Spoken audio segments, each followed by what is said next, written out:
Oh, yeah. Is it Saturday already?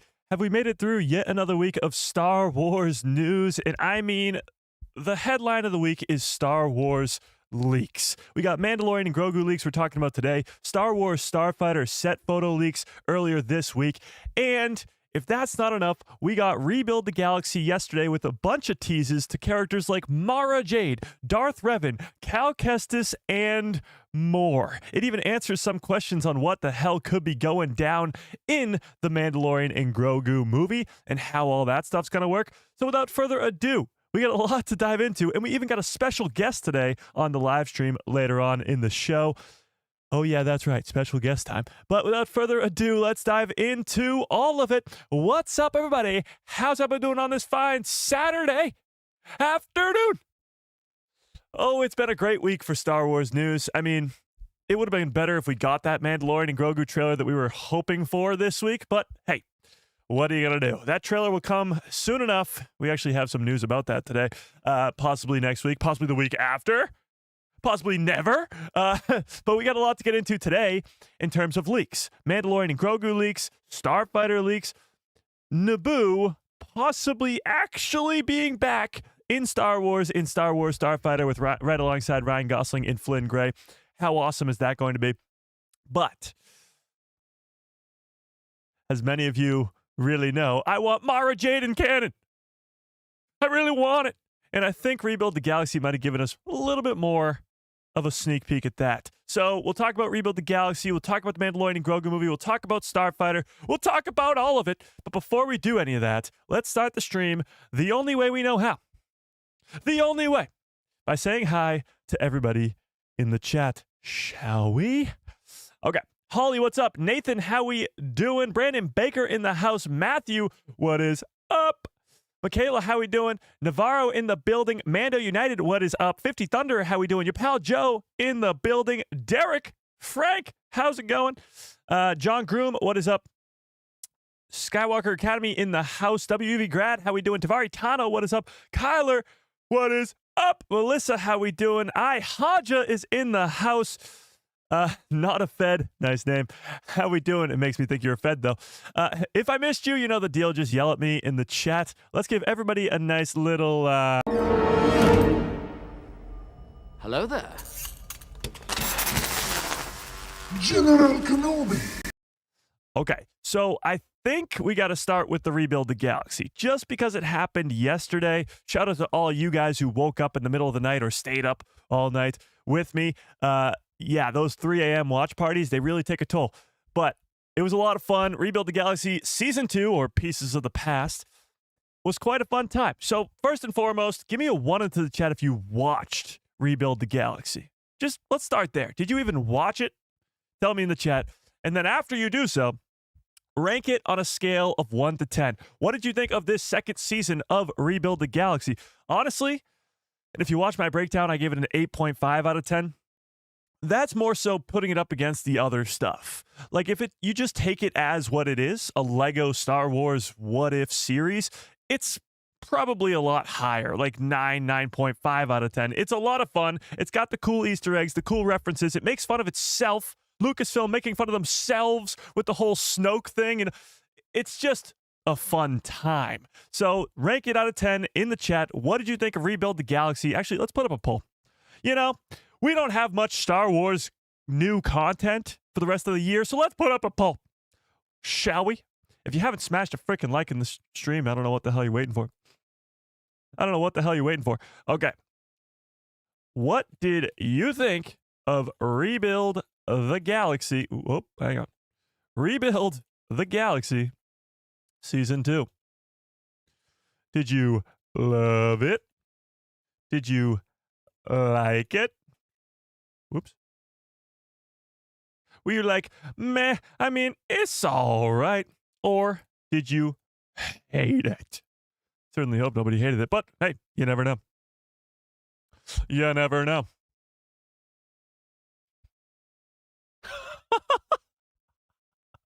Sam said, I glove shit-hoed my pants. That might be quote of the day already, and the stream just started. Glove shit on my pants. That's a good one. Okay. All right. Let's see some some scores here. 7 out of 10. Okay. 9 out of 10. 2 out of 10. Oh, 2 because you didn't watch it. 19 out of 10. Okay. 8 out of 10. 8 out of 10. All right. Some pretty high scores, but 9 out of 10. All right.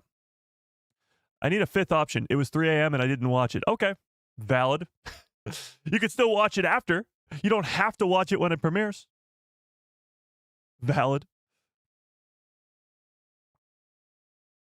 69 out of 10. You know, that's probably the correct answer. 10 out of 10. Okay. Mike. May the force be with you. May the force be with you.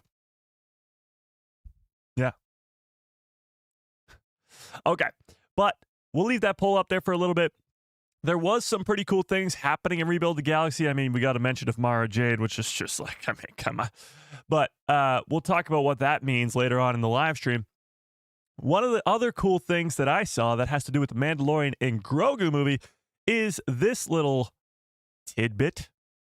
So a big question that I had, at least, for the Mandalorian and Grogu was, how are they going to give us Zeb Orrelios, first of all, in a Razor Crest? John Groom with a 22-month membership. Holy crap, that's insane. What happened? Oh my god. But we've seen in the trailer that there's Zeb Orrelios for the Mandalorian and Grogu movie in a Razor Crest. And most fans assume that Din Djarin's going to be getting a Razor Crest back again, because his got destroyed in season 2 and it was terrible. But he got an N1 Starfighter in return. This awesome, cool, sleek, fast ship. And all throughout season 3 of The Mandalorian, it's just him, Grogu, and the N1 Starfighter. So how are we going to go from that awesome N1 Starfighter back to a Razor Crest? Is he just going to throw away the N1? Is it just going to get destroyed? As most things do with Din Djarin, it seems that it might get destroyed. But what's going to happen to the N1? How is he going to have both ships? Because many of you, and tell me in the chat, think that he will be getting the Razor Crest back. And I agree with you.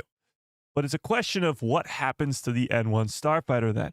And I think Rebuild the Galaxy, of all things, just gave us the answer to that. Why can't I find this picture? I'm just looking for a picture here. How long ago was that? It was not this long ago. Hang on. Scrolling back up. Where are our behind-the-scenes images from? It wasn't this early either. What happened to these? Oh, there we go. Okay, found it. So this is what I'm talking about. These images that we looked over a couple weeks ago from the Mandalorian and Grogu movie show Zeb Orrelios, by the way, looking as good as ever in live action, in a Razor Crest.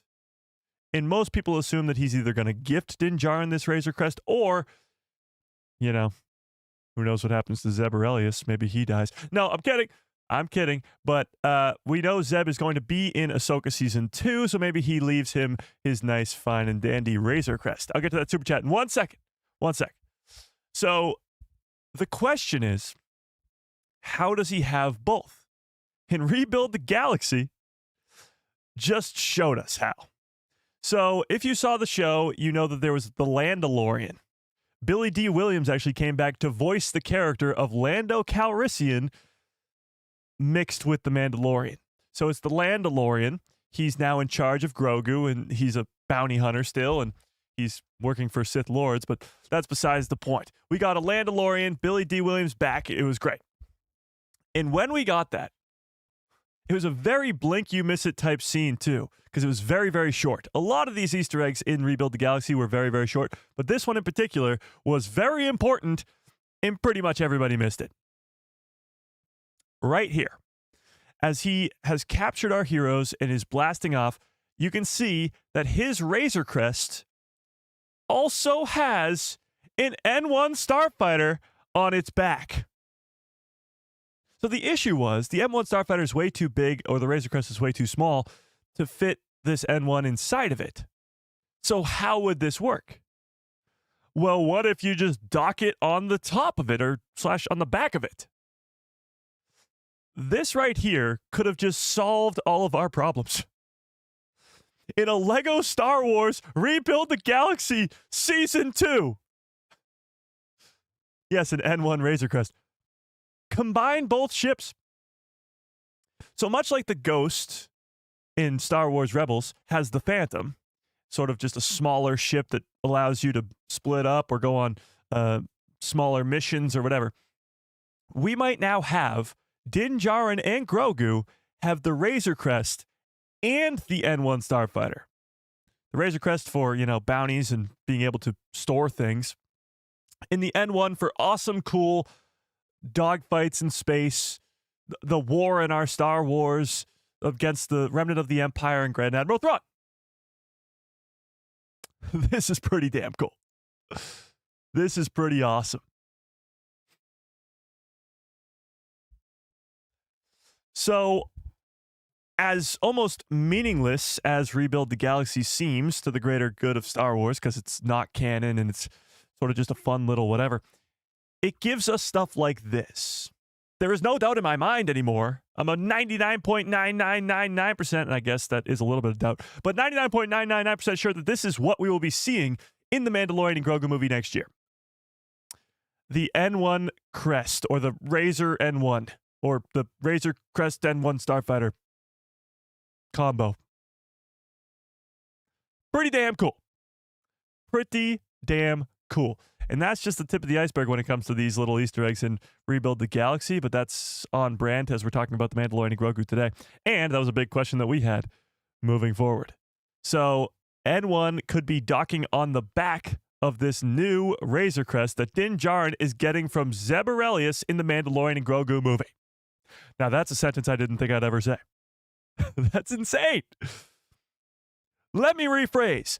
Din Djarin and Grogu will receive a gift from Zeb Orrelios from Star Wars Rebels of a Razor Crest that has the docking abilities to dock the N1 Starfighter on its back to allow Din Djarin to have both awesome, cool starfighters at the same time.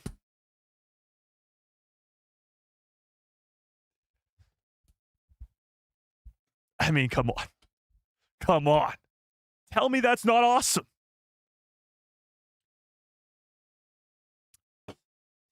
And what's really crazy about the Mandalorian and Grogu, because we're going to talk about leaks today, is how little has leaked out about this movie.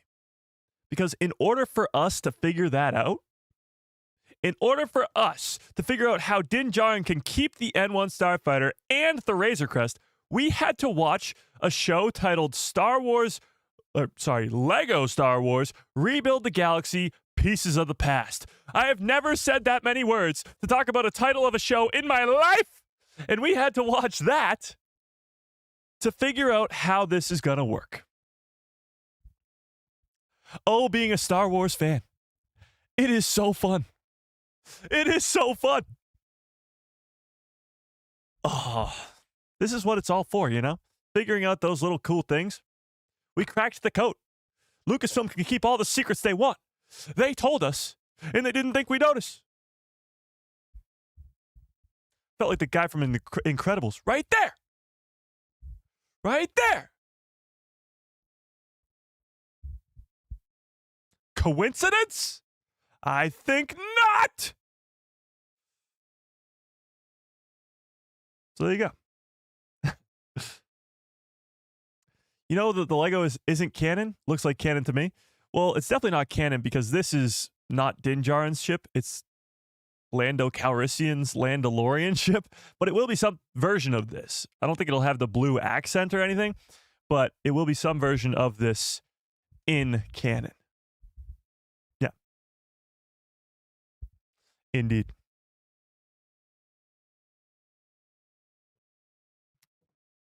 So that's pretty damn cool. That's pretty damn cool, if I do say so myself. But that's just the tip of the iceberg when it comes to the leaks we're talking about today. And I mean, I can look at this picture forever. I can't wait for this freaking movie. Din Djarin under that mask has the biggest grin on his face because he's like, oh, I'm going to get this Razor Crest. He's got Pikachu on his shoulder. Grogu on his shoulder. Oh, it's going to be you know what? You know what, Chad? You know what? This is where the fun begins. It truly is. Let me get to that super chat real quick before we move on here. Let me see. Darth Plagueis lives with a very generous $10 holla. God damn. I appreciate that quite a bit. Says, oh yeah, Rebuild the Galaxy was so fun. 10 out of 10. Also, leaks, let's go. Yeah, we'll talk about some leaks today from Starfighter and from the Mandalorian and Grogu movie. But I think we got to start first. Let's start with the Starfighter stuff. So we can talk mostly about the Mandalorian and Grogu stuff later on in the live stream. Let's start with Starfighter, Ryan Gosling, Sean Levy, the photos that were released this week, the leaked photos from the set, and what's going on there. We talked about this a lot on Thursday's live stream, but there's even more to this now.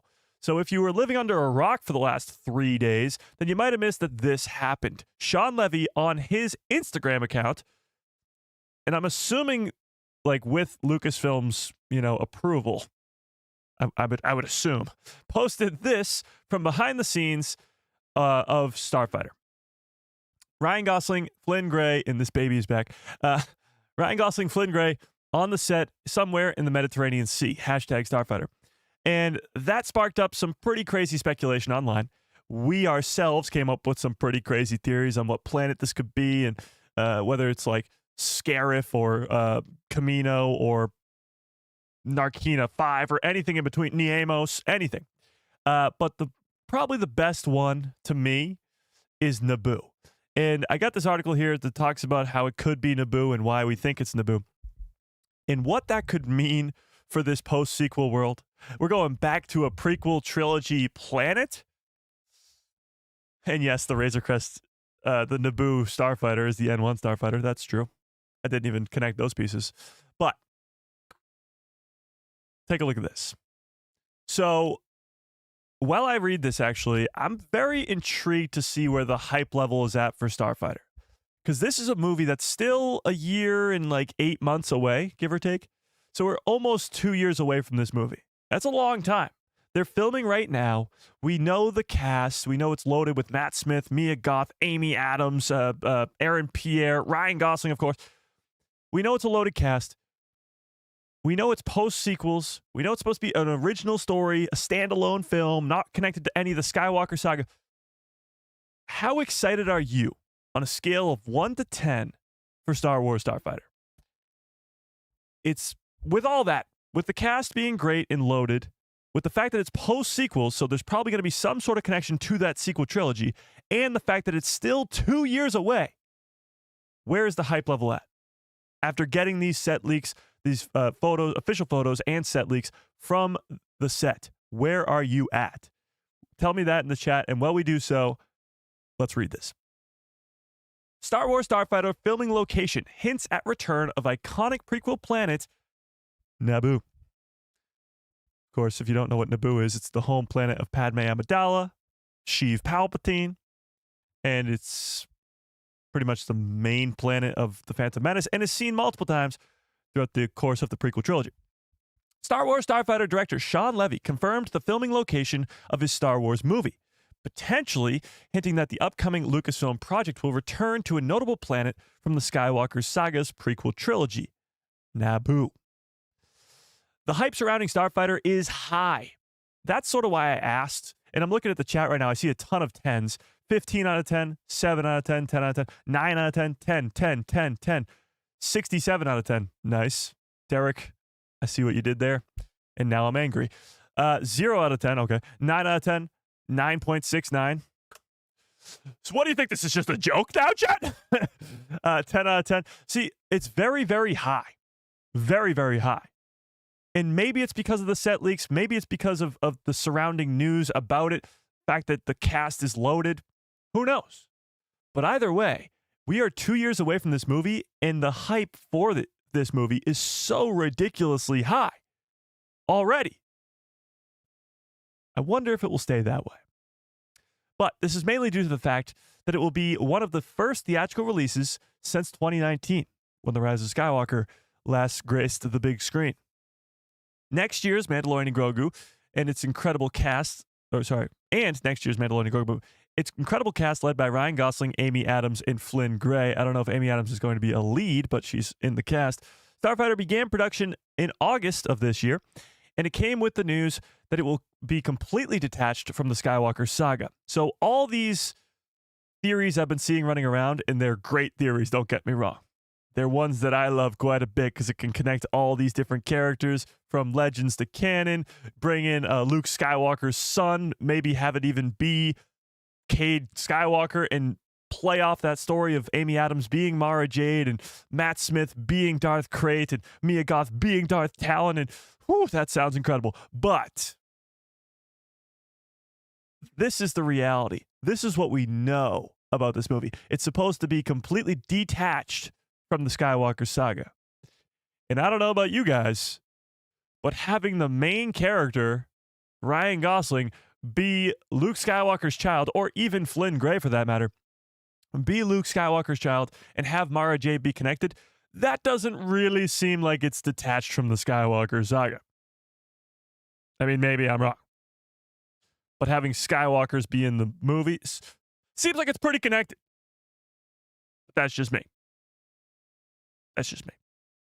You can make the argument that Rogue One is a standalone, detached movie, and it has Vader in it. It has Leia in it. Sure. Given that the filming is underway, Levy has provided notable tidbits for Starfighter Online, such as the first clear look at Ryan Gosling and Flynn Gray's character, who appear to be in character while atop a spaceship with an ocean behind them. I don't really know if they're atop a spaceship. Oh, that's not the image. That's the Razor thing. Let me pull up the image. Hang on, chat. There it is. I don't know if they're really on, like, this just looks like a stage, you know? Oh, my head's in the way. My big-ass head's in the way, chat. Hang on.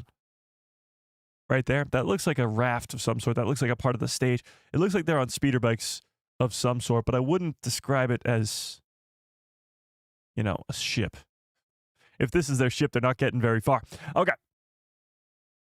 But, continuing. Star Wars Starfighter director Sean Levy confirms in his Instagram caption that they are filming on the Mediterranean Sea.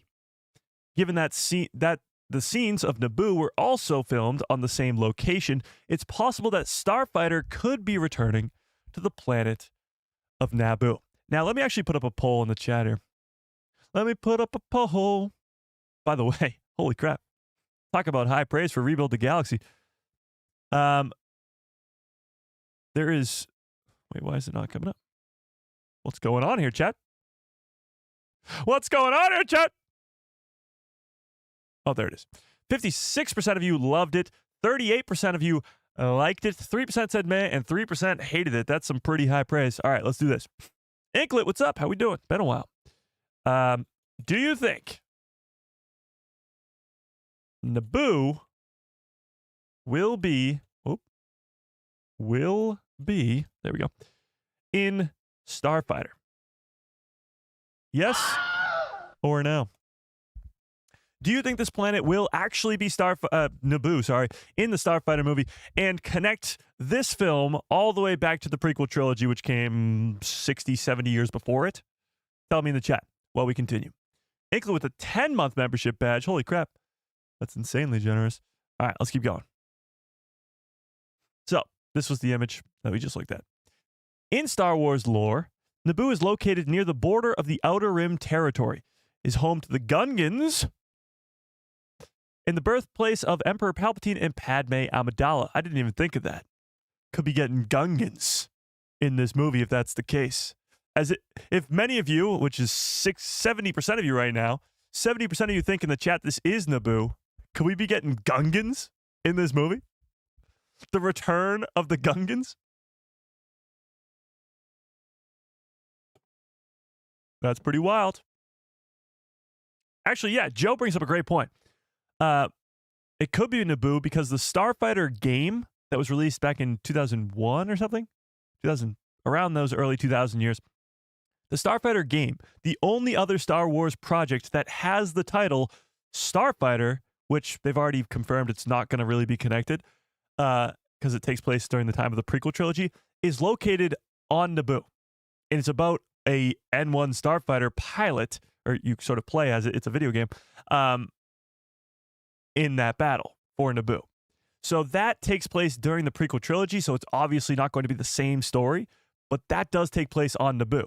And now this story might also take place on Naboo. But Gungans would be pretty cool to see back in live action, especially with the CGI now. Like, how different would they look? Yeah. Oh, we're seeing some mixed bag in the chat here. Yes, Gungans or no Gungans? What do we think, chat? We got a bunch of hype for Gungans, and then, oh God, please, no.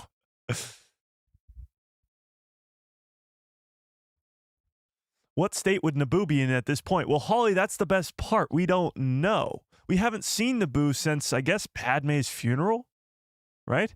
That was like the last time we saw it. Because even in Andor, that's a flashback. Actually, no.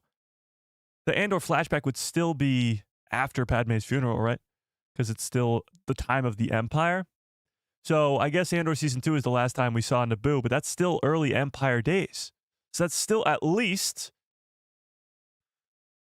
40-ish years before this movie takes place. So after the Emperor of the known galaxy, this evil mastermind, dies for good this time. We're not getting somehow Palpatine Return Part 2. But after he dies, how does Naboo react to that? They created a monster, quite literally. And how do they cope with that? It'll be interesting. Naboo serves as a significant location in The Phantom Menace, because many would agree that it was where the stakes started to become high for the Skywalker saga, due to Padme's game-changing encounter with Qui-Gon Jinn and Obi-Wan Kenobi. Sorry. I got a bad feeling about this. That's fucking Obi-Wan Kenobi. Okay, sorry. Had to do it. This is also... Is that a new super chat, or is it just being stupid? I think it's just being stupid. Okay. That is also where the iconic lightsaber... Excuse me! I'm trying to speak here! That is also where the iconic lightsaber duel...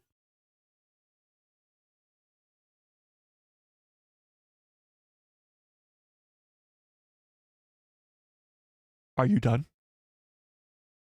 Are you done, chat? This is also where the iconic lightsaber duel between Darth Maul, Qui-Gon Jinn, and Obi-Wan Kenobi took place. A fight that tragically claimed Qui-Gon's life and changed, of course, the fate of the galaxy, hence the name Duel of the Fates.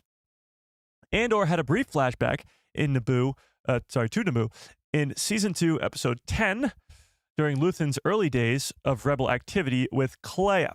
And we don't really have much information about their whole deal there, you know? What's going on there? We don't know, at least. Yeah. With Starfighter will premiere on May 28th, 2027.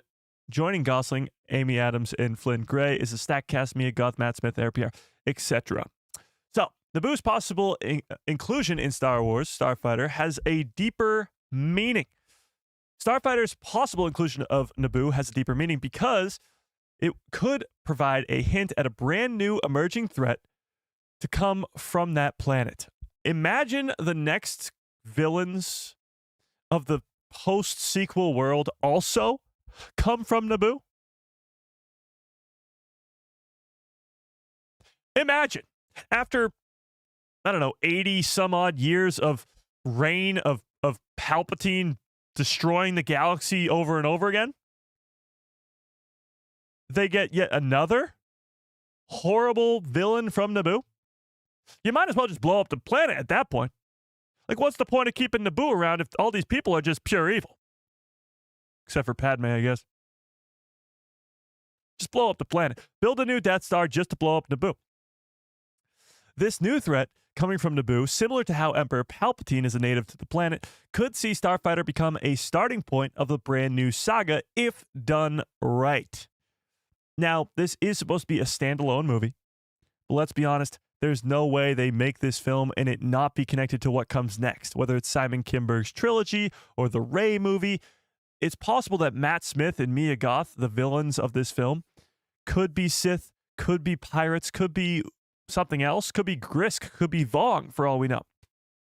But either way, they could be set up to be the villains moving forward. I don't really see a world where they bring in Matt Smith and Mia Goth to be villains of Starfighter and not have them last at least more than one movie. Most villains in Star Wars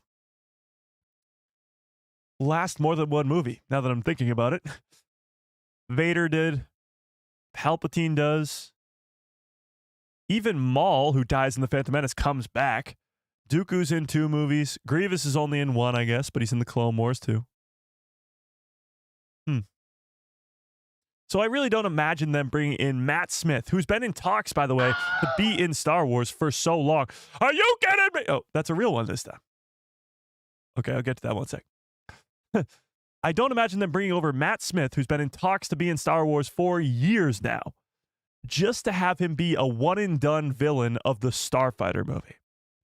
I think Starfighter is going to feel very, very important in like 6 years when we finally see what the post-sequel world's going to look like, just government-wise, and the new Jedi Order, and maybe Flynn Gray's character is Force-sensitive, or maybe Ryan Gosling's character is Force-sensitive. But either way, I think these characters will play a huge role in what comes next in this post-sequel world, hopefully setting up great new villains. Because if they are Sith, and they're Darth Krayt and Darth Talon, that would be really cool. But even if there's something else, it would also be pretty cool. Like, we don't need more Sith because Palpatine was supposed to be all the Sith. So it could be something like the Yuzan Vong or the Grisk, where it's a new species of these. It's something we've never seen before in Star Wars, where it's an entire species attacking instead of just a few people or Sith or pirates or whatever. It'd be very interesting. Let me get to that super chat. Another Mike who loves Star Wars, great name, with a very generous $5 holla. I appreciate that. Says, hyped for all new Star Wars content, especially Starfighter and The Dawn of the Jedi. By the way, do you have a specific theater picked up for the Mando movie meetup? No, not yet. So we'll figure all that stuff out in the new year, I think, because it's just so far away. We're still 8 months away. But yeah, we're definitely doing it. I just haven't, figured it out yet. But going back to your first part, yeah, Starfighter and Dawn of the Jedi are up there both for me too. I think Dawn of the Jedi is probably a little bit higher because we're talking like Tython, Origins of the Jedi, first lightsabers, first Jedi temples, like all that great stuff. Getting to see Octu in its prime, getting to see Tython in its prime, where the Seeing Stone was in The Mandalorian, getting to see that Jedi temple, all that cool stuff. Jeddah in its prime. That'll be really cool. But it's funny because Starfighter is on the complete opposite end of this timeline, post-sequels, and then Dawn of the Jedi is on 25,000 years before the prequels. So we're really all over the place there. But yeah, I could not agree with you more. Could not agree with you more. The Maul trailer was leaked? Yeah, the Maul trailer from Star Wars Celebration is out there. It's not a new one, though. That's what you're asking. Yeah. Okay. But getting back to this. I appreciate the super chat. Super chats, memberships keep the lights on over here. So I appreciate it. And yes, we will be having a special guest on later, whoever said that. Yes. We'll get there. We'll get there.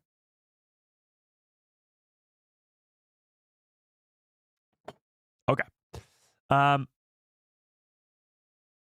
There's also a chance that Ryan Gosling and Flynn Gray's characters in Starfighter could simply be passing along on Naboo during their galactic adventure, potentially using the planet as a hiding place until their threat dies down. And even still, that would be enough for me. Like, any amount of Naboo we get is good enough for me. Yeah. Given Naboo's importance in the political landscape of the galaxy, it's possible that the planet became one of the central locations or diplomatic hubs where the Resistance decided to establish the replacement for the restored New Republic. That would be weird. If they chose Naboo to be the new capital of this new Republic, that would be pretty wild. Because like they mentioned earlier, Naboo's sort of out in the Outer Rim, or right on the edge of that Outer Rim territory. I can't imagine they possibly do that. One of the most interesting things to me, and the big mystery of it all, going into this post-sequel world, is what's the deal with Coruscant? What's the deal with Coruscant? we see Coruscant as the main hub of the New Republic right now in the Mandoverse. By the time of the sequels, Starkiller Base does not blow up Coruscant because the New Republic has changed their capital over to, is it Hosnian Prime? Chad, is it Hosnian Prime? Something like that? Hosnian Prime, right? So, and then Hosnian Prime, the whole system blows up. Thank you, Aaron. It blows up due to the Starkiller Base. So Coruscant is still there. What happened? Now, we have a little bit of explanation to that in the novels, but it's more a question of what is it now? Post-sequels, what's going on Coruscant? Coruscant just can't go away. There are thousands of levels of civilization on Coruscant. It could be abandoned to an extent, at least by the government, but who's in charge there? What does that look like? Like Coruscant in a rogue, nobody's in charge type thing would be so cool to see. Actually, the idea for Colin Trevorrow's episode 9, which was the idea before J.J. Abrams' episode 9, we were supposed to get Coruscant, and it was supposed to have this huge revolution on Coruscant between the Resistance and the First Order. Getting to see something like that, maybe not in Starfighter, but even in the Simon Kinberg trilogy or in the Rey movie, that would be really, really cool to see. Because Coruscant was always the capital. It was the capital of the Republic all throughout the prequel trilogy. It was the capital of the Empire all throughout the original trilogy. And it's in the Mandoverse too. So it's the capital of the New Republic at some point. And then it just goes away. I want to see it. But it would be pretty damn weird if they changed the capital of the new Republic to Naboo. I don't know. That just sounds too far out of the way to me. It's like not even close to the core world. This would hint that the other characters portrayed by the other actors could be political figures who either help Ryan Gosling's character or are in pursuit of him throughout the movie. The problem is we know so little about this film, like so little. So the facts are that we don't know what Ryan Gosling's character is, or Flynn Gray for that matter. We know that people are hunting down Flynn Gray and that Ryan Gosling is supposed to protect this kid, but why? The assumption is that he's force sensitive, and that's why they're hunting him down. But again, why? In this post-sequel world, who is hunting down Jedi? Who's hunting down force users? It's weird. And what is Ryan Gosling other than a Starfighter pilot, hopefully, hence the name? I mean, somebody in this movie's got to be a Starfighter pilot. Why else would it be called Starfighter? It's just a lot of mystery about the plot, mystery about a whole lot of everything. Yeah. But all in all, Naboo's importance in the larger Star Wars picture will be reignited in Star Wars Starfighter, potentially leading to unearthing more secrets tied into the Skywalker saga, which would give new meaning to future stories. As much as they want to say that Starfighter is this standalone film, it's not connected to the Skywalker saga, whatever they want to say, there will be connections, whether as small as a planet like Naboo, or I guess as big as a whole entire planet, as small as little Easter eggs like connections to different characters in the past or whatever. There will be connections to the stories that came before. I don't think there'll be direct connections like Flynn Gray's a Skywalker, or Ryan Gosling's a Skywalker for that matter, but there could be a connection along those lines. Not a direct Skywalker bloodline connection, but a relationship sort of deal. Maybe. We shall see. But Naboo in Starfighter seems more likely now than ever, as 67% of you, nice, say in the chat that you do think that Naboo will be in Starfighter. It makes a lot of sense. Why else would Sean Levy post this image on Instagram and say somewhere in the Mediterranean Sea? And also, if we look at the leaked images here, we go back over to our leaked images. Boom, boom, boom, boom, boom. These ones. You can see that clearly they're in some location that feels like, especially this one, feels like it could be in Italy where they filmed all those Naboo sequences, which is, again, the Mediterranean Sea. So, all in all, the Starfighter hype has gone through the roof. And not just for me, but clearly for all of you guys too, and for the Star Wars fandom itself. It's working. As the great Anakin Skywalker once said, it's working. The reason that people are so hype, and again, it's an issue for some fans, but it's also the reason that most fans are hyped, is because of these big names. When you attach a Ryan Gosling, a Sean Levy to a Star Wars film, people are going to be excited. When you attach Matt Smith, Mia Goth, Amy Adams, Aaron Pierre, people are going to be excited. And then you give the idea that you're filming on the same location that they filmed Naboo from the prequel trilogy that fans love. Padme Amidala, Palpatine, all the love sequence stuff from Attack of the Clones. People love that stuff. That got people hyped up. So we're seeing two different Star Wars movies be created at the same time here. The Mandalorian and Grogu, which we're going to talk about in a little bit here, and Starfighter. And both movies are taking very, very different approaches to getting people excited. The Mandalorian and Grogu is going way down the route of mystery and not telling us anything about the movie, keeping facts like who's going to be in it a secret, because we only know of 4 confirmed cast members: Pedro Pascal, Sigourney Weaver, the guy from the Shadow Council, and Jeremy Allen White as Stinky the Hutt. That's it. That's all we know. So they're keeping all that a secret. We know more cast about Starfighter, which comes out a year later than we know about Mandalorian and Grogu, which is just insane to me. So they're really keeping all the secrets with the Mandalorian and Grogu movie, hoping that they can get the hype off the fact that the first 3 seasons are so popular on Disney Plus, and Grogu is so cute, and it will work. The Mandalorian and Grogu movie is going to be a wild success, especially if it's good. And then they're doing the exact opposite with Starfighter. They're telling us not about the plot, but they're telling us everything. They're telling us about the cast.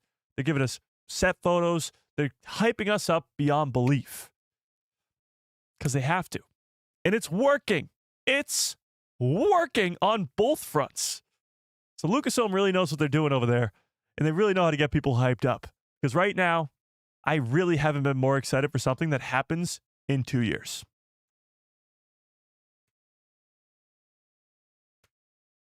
Mike is being too positive. He hasn't mentioned death yet. Well, we haven't gotten to the Mandalorian and Grogu movie yet, which is, of course, where I will bring in my death predictions. But yes, I have not brought up death yet. We are 43 minutes into a live stream. That might be a new record. But I don't know enough about the plot of this Starfighter movie to imply that anyone will die. Honestly, I would assume that Ryan Gosling's character dies. I could see this. I'll say it now. I think Starfighter is going to be Star Wars' Logan. Give me a 1 into the chat if you've seen Logan. If you don't know what I'm talking about, Logan is a 2019? Might be 2019, actually. 2019 Wolverine movie with Hugh Jackman as Wolverine. And it's sort of his goodbye to the character. He helps protect this kid along this road to keep her safe, to get to others of her kind, I guess, in a way, and protects her from this government or evil pursuers, and dies along the way. I think this could be the Star Wars version of Logan, where Ryan Gosling protects this kid throughout the entire movie. He probably starts out just like Logan does, as the reluctant, very, very reluctant to protect this child, and then gets sort of forced into it and wants to protect the child by the end, and then does that and dies doing so. Because Ryan Gosling, he's a big-time actor. And having him come back time and time again in the Star Wars movie, for some reason, I just don't think is going to happen. You know? I think this is a one-and-done time for our good pal Ryan. Maybe I'm wrong, but it might be really cool. Ryan Gosling dies in the first 5 minutes. Now that would be a plot twist. Now that would be a twist. Yeah. Logan is a prequel to Deadpool and Wolverine. That's a different Wolverine, though. That's multiverse stuff. That's multiverse stuff. No. Yeah. Okay, as much as you guys are like, oh, Mike, you're killing off another character, how would that not be so good? Like, imagine Ryan Gosling pulling off a Hugh Jackman Logan performance and protecting this kid reluctantly and being like a Han Solo type character where he really doesn't want to help out first and then he becomes the hero, and by the end of the movie he sacrifices himself to save the kid from the evil bad guys of Matt Smith and Mia Goth, and he dies in this epic way, and we have this crazy cool this awesomeness. Come on. Don't sit here and try to lie to me and be like, oh, Mike, you're just killing off another character. That would be awesome. That would be so good. Ryan Gosling will be nominated for Oscars. He probably wouldn't because Star Wars never does, but he should be. He should be. Do I think Ryan Gosling's character is a Jedi? No. I don't think he's going to be Force sensitive, which will make it even better because he's protecting the kid who might be. Because I do think that the kid might be. Yeah. Indeed. What would Star Wars Logan look like? Well, what I just sort of described. He would be protecting the child throughout the course of the movie and then dying by the end of it. He was nominated for I'm Just Ken? Really? That's pretty funny. I can't wait for Star Wars Ken. They should retitle this. Instead of Starfighter, just name it Ken. Well, we do kind of forget that one of the only pieces of information we have about this movie is the title, and that it's titled Starfighter. So I'm assuming that Ryan Gosling's going to be a Starfighter pilot, but in what capacity, you know? Is he a resistance pilot? Because was he at the Battle of Exegol?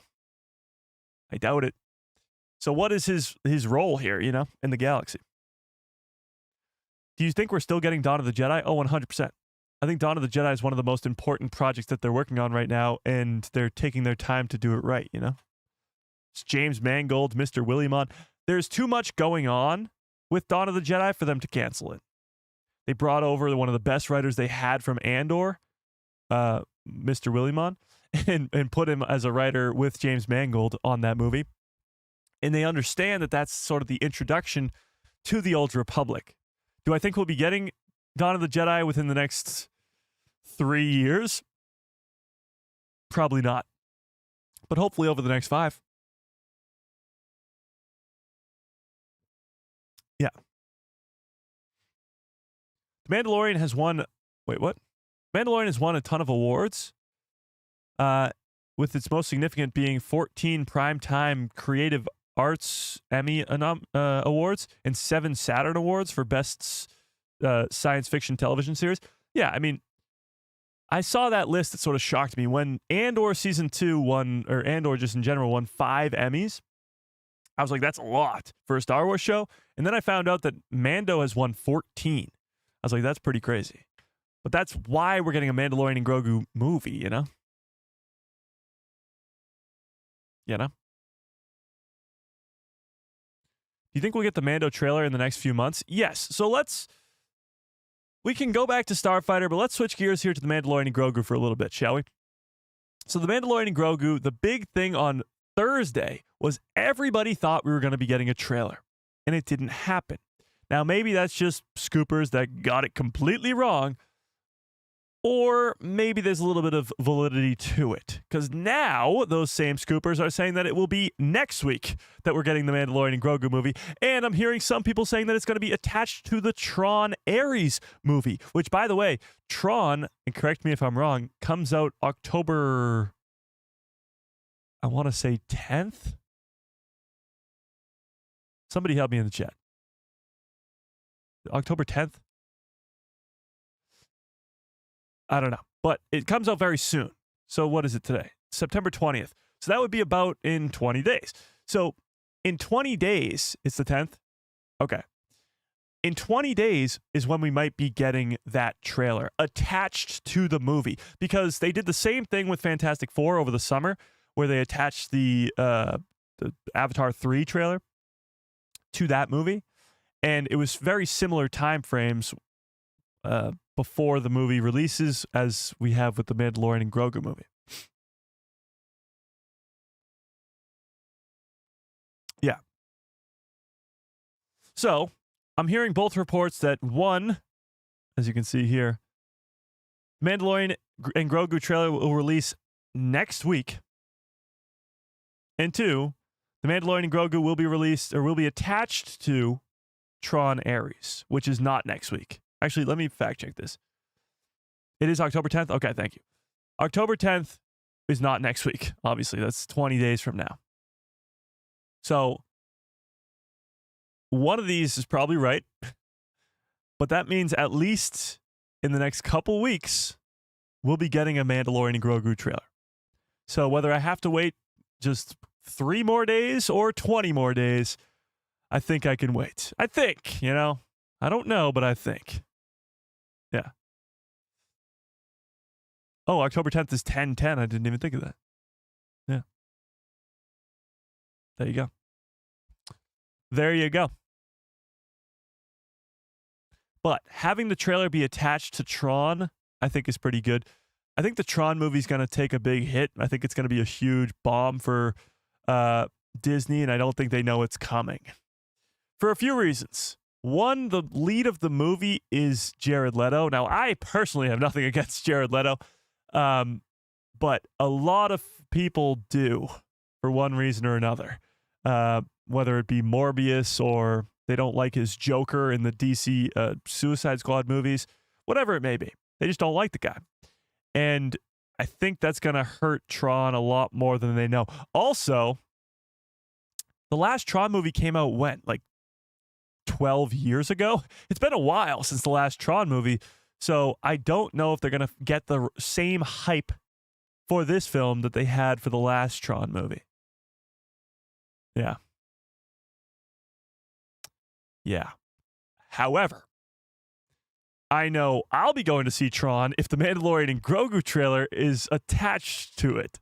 So they might make a few extra bucks, at least off me, and maybe some of you crazy Star Wars fans too, just by Star Wars fans going, I want to see the Mando trailer, so I'm going to go watch Tron. I'd do that. I'd do that in a heartbeat. I might go see it multiple times just to see the trailer. Yeah. It's Morbin time. Oh, yeah. I got a bad feeling about this. Yeah. It's Morbin time. Okay. But that's the latest I've heard about the Mandalorian and Grogu trailer. It's either coming out next week or it's coming out attached to Tron. Either way, we must learn patience because it's going to be a while. It's going to be a while either way. Multiple days or, whatever. Hopefully they don't attach the trailer to Avatar release instead because that's not until December. Yeah, that would be a while. You're talking another 2.5 months until we'd see the trailer, and that would be brutal. Yeah. Tron, really? I saw the original one. Yeah, well, that's the weird thing about Tron 2 is it's a trilogy. This is the third part of a trilogy, and the first movie in the trilogy came out, I don't even know when, in the 70s? When did Tron 1 come out? Does anybody know? Tron Legacy was really good. I watched that when, I don't know, I was probably like 11 years old, and it was great. It was great. Yeah.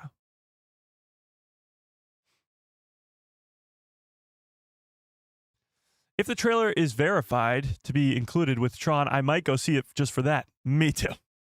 Me too. That's been the trend recently. And maybe it's to get people to go back to the movie theaters, which, I mean, why not try?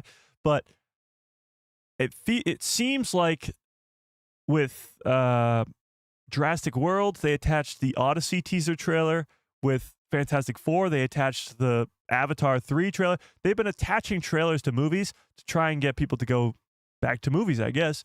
They did that back in the early 2000s and the late 90s when they attached the Phantom Menace's trailer to a specific movie, and that movie got a lot more views because people wanted to see the Phantom Menace trailer. People would literally buy tickets, watch the trailer, and then leave. Not even watch the movie. They're just paying to watch the trailer for the Mandalorian, for the Phantom Menace. Crazy. 1982? Okay. So the first Tron movie came out in 1982. The second Tron movie came out in 2012? 2013? Something like that? So literally 30 years later. And now 12, 13, whatever, how many years it is later, we're getting the third movie. The CGI will be great, which is, I mean, when it comes to Tron, that's what you need. Could we get a Mando season 4 in the future? I don't think so. All the rumors and leaks have been pointing to The Mandalorian staying in theaters, but also getting a trilogy. Lucasfilm wants a Mando trilogy so bad, but Disney will not greenlight it because they need to see that the success of the first movie. They need to see that The Mandalorian can succeed in the box office on the big screen, which I think it will. I think it will do a lot of good numbers, but they got to see that first before they greenlight a trilogy. Hopefully, before the movie does release, we get it confirmed that it's a trilogy, but only time will tell. Only time will tell. It was 2010? Holy crap, that's a long time ago. So it's been 15 years since the last Tron movie. That's crazy. That's crazy. One of these big arguments that I keep getting into now online and on podcasts and everything is, do you think there'll be an opening crawl to the Mandalorian and Grogu movie? If it truly is the beginning of a trilogy, I think it will. But if it's just a standalone film, I don't think it will. Rogue One and Solo did not have opening crawls. They didn't. But those weren't beginnings of trilogies. Every trilogy movie in Star Wars has had an opening crawl. And you have to put into effect, people who haven't seen The Mandalorian's first 3 seasons are going to need something to explain where this is at in the timeline, who these characters are, and where we kick off in this story. Because that's what an opening crawl does. It just explains to you what's going on in the timeline at this point, where we're at, and the kicking point off into the story, ... into the story. So I think it should have an opening crawl, especially if it is a trilogy movie. But, yeah, we'll see. Kathleen Kennedy said all movies will have crawls, but Rogue One and Solo didn't. No.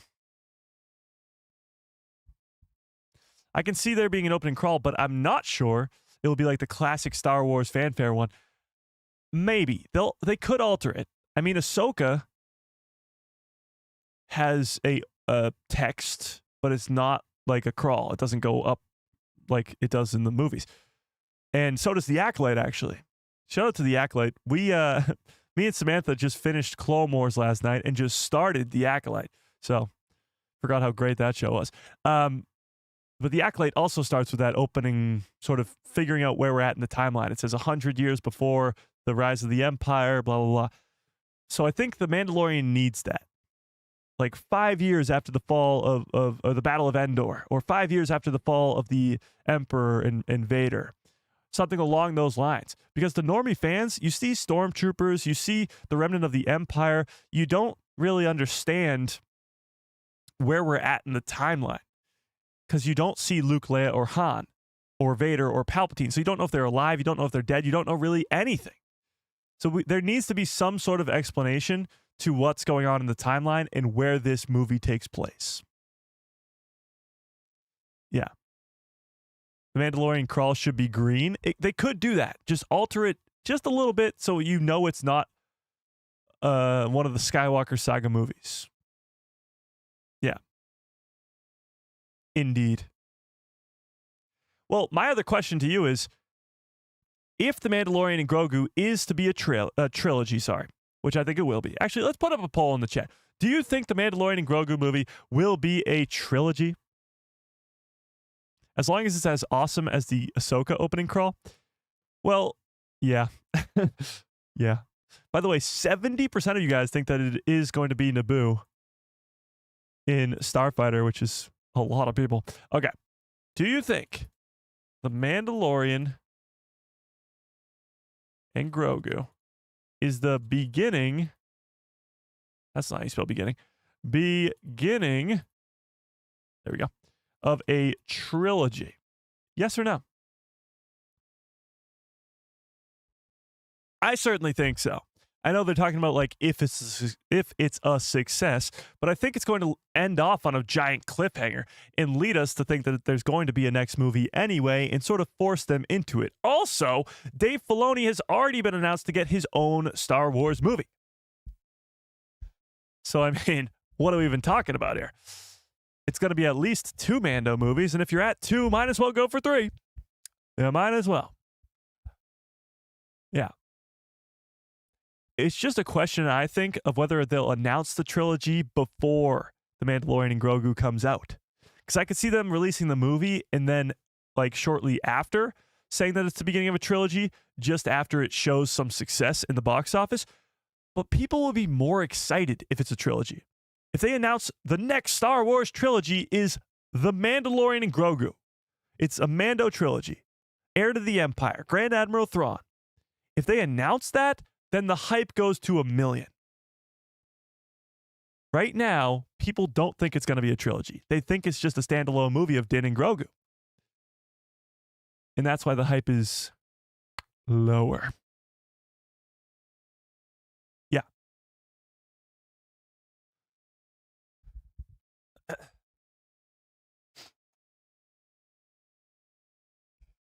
Yes, I think I'm leaning more towards it'll be a kickstart off of a trilogy and not just the first movie because of HTTE. HTTE. Heir to the Empire. Oh, got it. Okay, yeah, I agree. I think bringing in Thrawn as heir to the Empire in Ahsoka Season 1. Still, Ahsoka Season 2 is going to be a war in our Star Wars. There's going to be a lot of Imperial Remnant, Grand Admiral Thrawn. You have to explain how the First Order rise to power. You have to explain so much about how the sequel trilogy gets to that point. Because there is 25 years until then, but so much has to happen. And this trilogy could do that. It could be a trilogy that ends poorly, like the prequels, where Order 66 happens, all is lost, and it ends the trilogy. Like, it could be that this trilogy of Mandoverse ends with maybe Thrawn being defeated, but the First Order just rising into power right after him. Actually, probably utilizing his power to feed off of to make them so powerful. It would be great. It would be great. Revenge of the Sith is my favorite Star Wars movie. Guess what's my second favorite? Empire Strikes Back. Third favorite, Rogue One. What do all 3 of those movies have in common? What does Revenge of the Sith, Empire Strikes Back, and Rogue One all have in common, chat? They lose. They lose. It's not that big of a surprise that the most popular and seemingly, again, this is broad stroke stuff, but seemingly the most popular Star Wars movies, the most fan-favorited Star Wars movies, like Revenge of the Sith, like The Empire Strikes Back, are the ones where the good guys lose. It adds so much more stakes to it. You go into a movie, you think the good guys are going to come out on top. Death, okay. Yes, there's some death in there. I mean, Order 66, thousands of Jedi die at the same time. Rogue One, all the main characters die. Empire Strikes Back is Han Solo gets frozen in carbonite, but he survives. That's not why. You're crazy. No. Think about, I'll even give you a non-Star Wars example. They've made 6 billion Rocky movies. The best Rocky movie is Rocky 1. And the reason it's so good is because, spoiler alert, he loses. You fully expect it's a fighting movie. Rocky's going to go in there and knock out Apollo Creed. He loses! And nobody expected that. And that's what makes it so damn good. It's the same thing with Star Wars. The best projects to date have been the ones where the good guys lose. And I think Mandalorian and Grogu could be another one of those movies. Could be. Actually, now that I think about it, The Force Awakens is sort of that too. Han Solo dies. The First Order blows up the entire Hosnian Prime system. Like, it's not a win for the good guys. I guess they blow up Starkiller Base.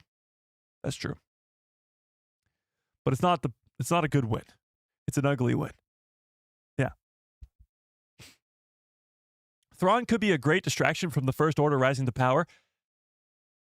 yes and no. Like, Thrawn is actually going to try and gain power, but as we see in The Mandalorian Season 3 with the Shadow Council, there's so many different sides of this remnant of the Empire. So many different people grabbing for power since Palpatine's gone.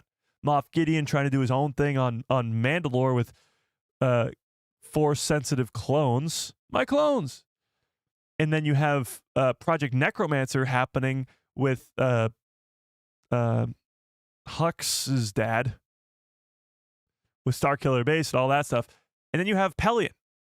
Pelion is waiting for Thrawn to return because he's supposed to be the heir to the Empire. So all these people are doing different things. They're not going to agree. So when Thrawn is doing his heir to the Empire stuff, you're still going to have a portion of the Empire that's probably building up the First Order. Palpatine pulling the strings from Exegol. Imagine Thrawn figures that out. Holy crap, I just thought of this right now. What if Thrawn figures out Palpatine's still alive? Thrawn is the strategical genius who knows everything. He'll find that out in an instant. He'll figure that out and be like, holy crap, Exegol. Guys, Palpatine's alive. And they're going to be like, yeah, nah, well, we don't believe you. Maybe Thrawn is the reason the First Order rises to power.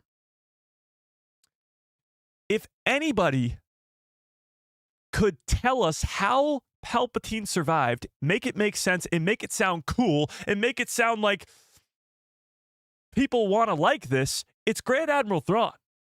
So they could use the big blue meanie to provide an actual cool explanation to how Palpatine survived, where he is, and why he's on hiding, and how the First Order rises to power. This whole trilogy, in theory, could be explaining and making better the sequel trilogy. Explaining the First Order rises to power, because again, and we preface this all the time, but Thrawn is not a villain. He is, but he's not. He's not a Palpatine Vader level villain. He's a guy who's trying to protect his people. That's what he's always been in canon. In Legends, it's a little bit different, but in canon, he's always been a guy who's trying to protect his people, the Chiss. That's it. So he might actually be trying to protect his people. It could be a Fives situation. Having just watched the Clone Wars, this is the perfect analogy here. Fives in the Clone Wars. I was framed. He figures it out. He figures out that all these clones have inhibitor chips in their heads. But guess what? He can't tell anybody because when he tries to tell people, they don't believe him. And then he gets framed. He looks like an idiot because the Kaminoans and Palpatine, they frame him to make him look stupid. But he was right. And that might be what Grand Admiral Thrawn is. He might be the guy who, the boy who cries wolf. He might be the one who figures out that Palpatine is out there, figures out that the First Order is going to rise to power, figures out that there's something else going on here, but nobody believes him.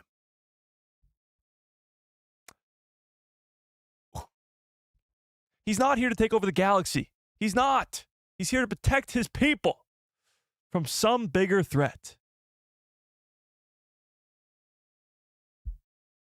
Oh, that'll be so good. That'll be so good. But I guess only time will tell. I don't know how we got on that tangent, but let's talk some Mandalorian and Grogu leaks. Fives is so good. Fives is the GOAT. I mean, look at him right there. There he is. Fives. Oh, my microphone's in the way. Look at him. The GOAT. The GOAT. The New Republic won't believe him. Exactly. Imagine going to Mon Mothma and Leia and Luke, who, by the way, saw him die, Luke Skywalker, and say that Palpatine's alive. Imagine. In The Rise of Skywalker, when Poe Dameron says, somehow Palpatine returned, one of the greatest, most iconic lines in Star Wars, the look on Leia's face is like, yeah, I know. Yeah, we know. Imagine. Imagine.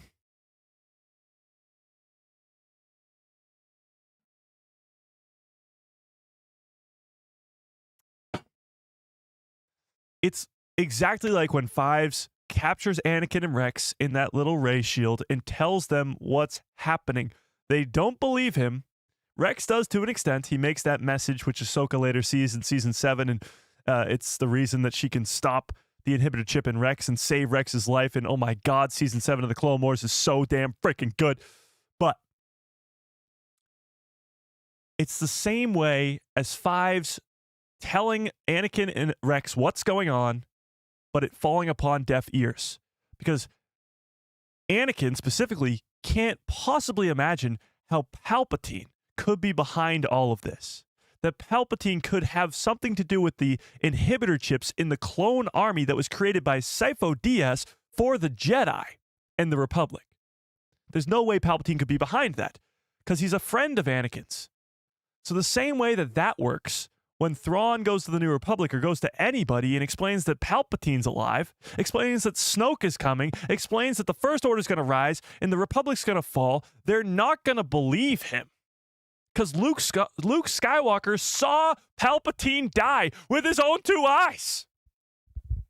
He's not going to believe it. Yeah. Leia, of all people, would believe it because she felt the influence of Ben in her womb, just as Anakin was influenced by Shmi in the womb. I could see Leia believing it, and that's sort of why she creates the Resistance. And that's sort of the explanation of why she leaves the New Republic, because the New Republic doesn't believe Thrawn, but she does.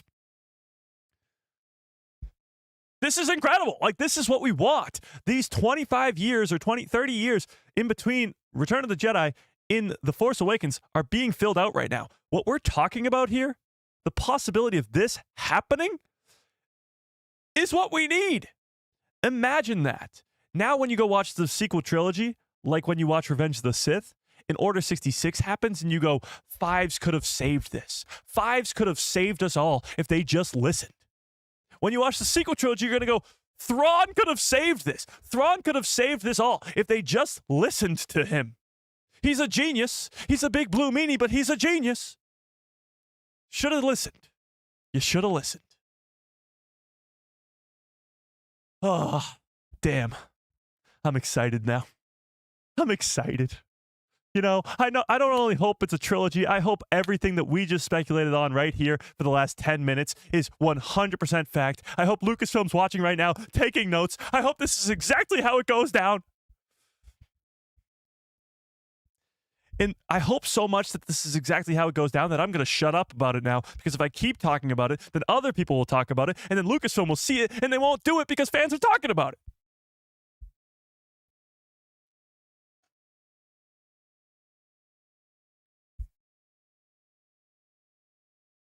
So let's talk about the leaks. Let's switch gears a little bit here away from that theory so that it actually does happen. By the way, 69% nice of you guys right now think that it will be the beginning of a trilogy. I completely agree. But let's talk about this. Oh, wait, what? Ah, I see. All right, let's talk about Mandalorian and Grogu leaks and, of course, when we're getting this trailer. So, one of the big things that was leaked out yesterday or today, maybe? Today. This was leaked out today. So, the Grogu page in the Mandalorian guide is here. This is to help anybody who's going to start the show before, or is going to want to start the show before the film of the Mandalorian and Grogu movie. So, here's sort of like a guide to who is Grogu for before the Mandalorian and Grogu movie. Grogu is a Mandalorian foundling. He was trained by Jedi over the years, including Luke Skywalker. He was saved by Din Djarin after being hunted by Imperials who wanted him for his M count. He is 50 years old and a member of Yoda species. His adopted father is Din Djarin, and Grogu possesses the power of the Force. So the Mandalorian guide, I believe, is something that comes out early next year. It says more pages of this guy will be coming up before the release of the show. There's a Mandalorian guide. There's a Mandalorian, what is it called? What the hell is it called, chat? Those picture books. I got one behind me.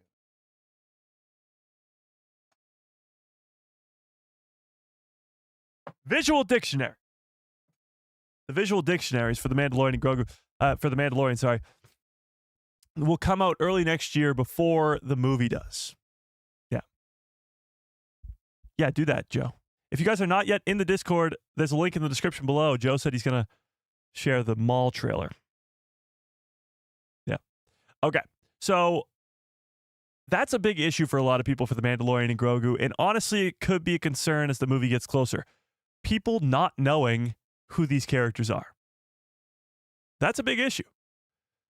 Yes, the 3 seasons on Disney Plus are their most popular of all the Disney Plus Star Wars shows they've made.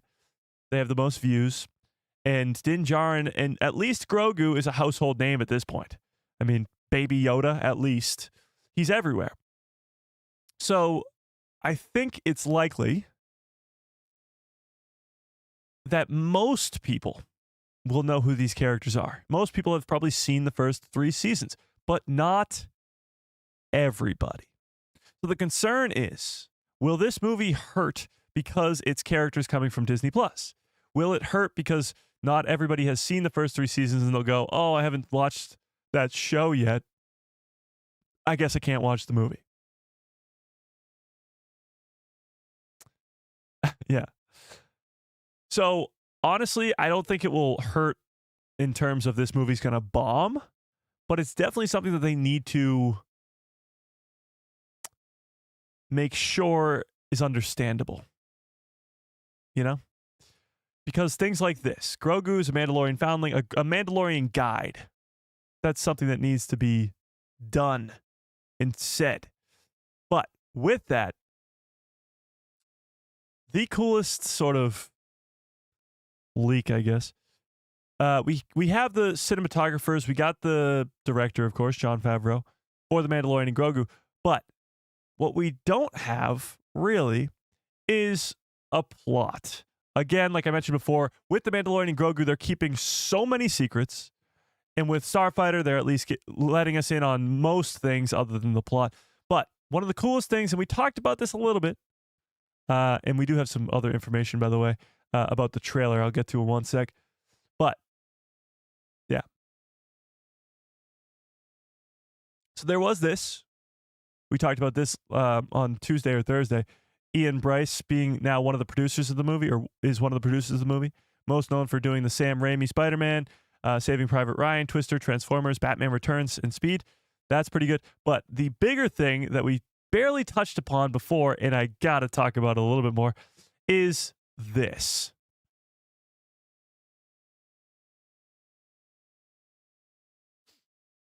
Death Watch being in The Mandalorian and Grogu. So having just watched the end of Clone Wars, leaving off Bo-Katan with the Mandalorians on Mandalore after Maul gets captured by Ahsoka, having those characters be in this movie sounds like a no-brainer. It is called The Mandalorian and Grogu, so you'd think there'd be more Mandalorians, but it doesn't really work in terms of plot, or at least the plot we think we have for this film. Because, well, the leaked plot was that it's just going to be about Stinky the Hutt and how Embo captures him and then Din Djarin's going to go have to save him. Maybe that's a part of the movie, but it's definitely not the main plot.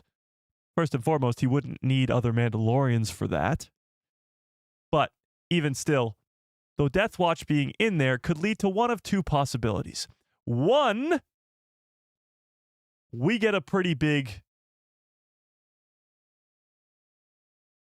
fight scene. Let's call it a battle, I guess, between Grand Admiral Thrawn, the remnant of the Empire, maybe some Night Sisters, and Mandalorians.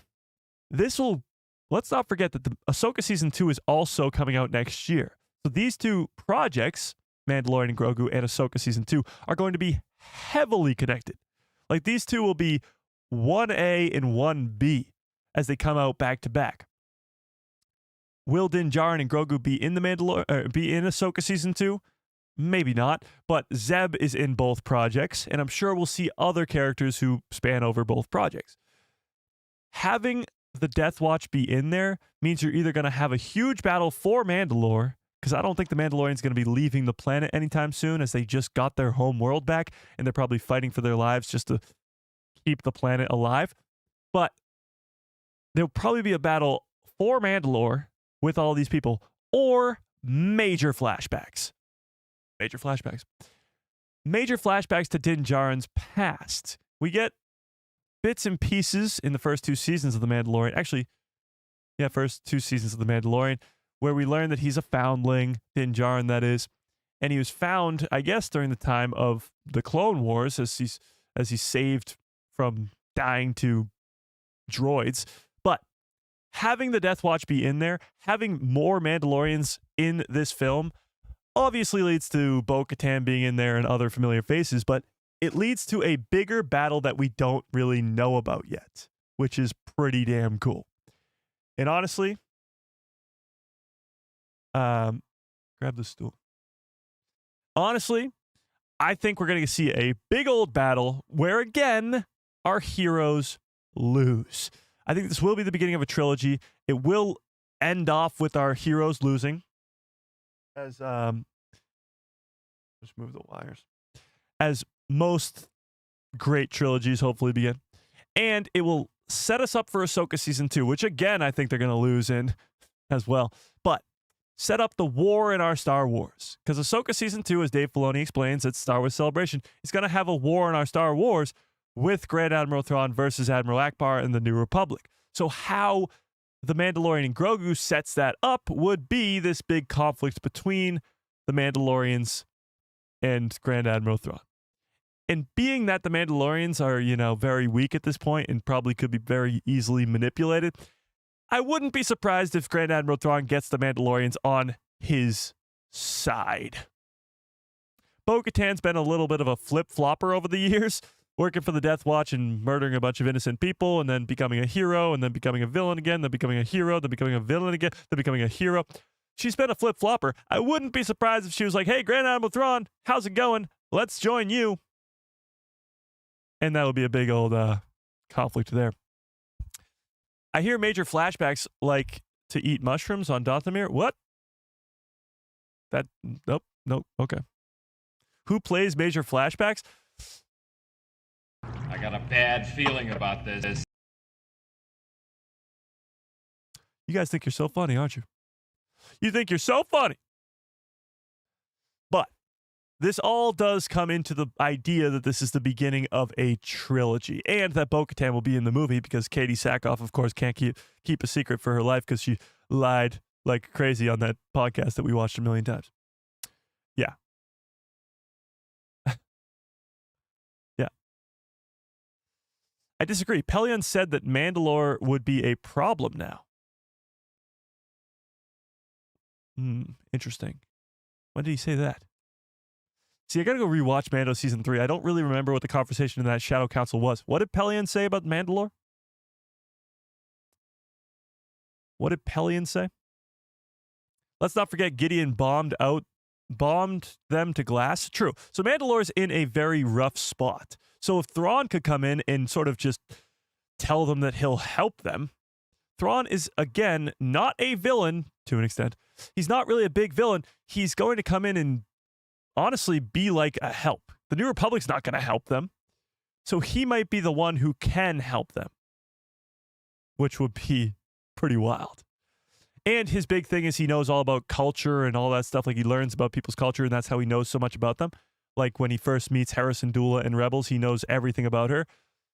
He could do the same thing with the Mandalorians. Know all about their culture and be like, yeah, of course, we're friends. Let's have fun. Mandalorian Civil Wars 2.0. Well, Mandalorians are always at a civil war, let's be honest. They're never not at a civil war. Yeah. So it's only right in nature that as soon as they get their planet back, they start fighting again. They start, having some disagreements. Yeah. Pelion said that he just said that they could have a problem, so he gave Gideon resources to get rid of them. Interesting. So Pelion thinks that it's a problem. Fascinating. What's really cool about all this is Pelion's a character, again, from Legends, from the Heir to the Empire trilogy, who's Thrawn's right-hand man. And right now, we haven't even seen Thrawn and Pelion together yet because of how canon works very different from the EU. So Pelion has sort of a army, or what he has of an army, waiting for Thrawn when he gets back. Thrawn's coming back with a bunch of Night Sisters and his own army. So how that's going to work it'll be very cool. But yeah, Gideon, of course, tried to take over Mandalore, tried to rule over Mandalore. It didn't work. Yeah. When did the Mandalorians ever agree to anything? Some may join Thrawn and some may not. Bo will be an outcast. That could happen too. They could be split right away. The Mandalorians get 2 seconds of peace before they're split up again. It would also explain where the Mandalorians are in the sequel trilogy, or where I should say, where they aren't in the sequel trilogy. There are no Mandos in the sequels. None just like in the background, none anywhere. We don't see Mandalore. We don't see any of that. So that could explain that. If they all die. Can I get some good cups, follow orders in the chat, please? Bumpa. The clans are united now? Yeah, for like 5 seconds. For like 5 seconds. If Pelion believes that they're a problem, then Thrawn will probably have to believe that they're the same. Yeah, probably. But Thrawn is pretty good at removing problems. Hey, I'll give you the benefit of the doubt. I think the Mandalorians will remain heroes. Bo-Katan will fight alongside Din Djarin to take down Thrawn instead of vice versa. And I think the New Republic doesn't have the capacities to fight Thrawn at all. So they're going to need the Mandalorians to help take him down. But then again, Thrawn might be telling them something that's very important and they might not be listening. Yeah. Indeed. But those are just some leaks. Death Watch being in there, the Mandalorian guide thing. There's some pretty cool stuff when it comes to the Mandalorian. Oh, in the trailer. So a little bit more on the leaks for the trailer. Supposedly, this trailer is supposed to be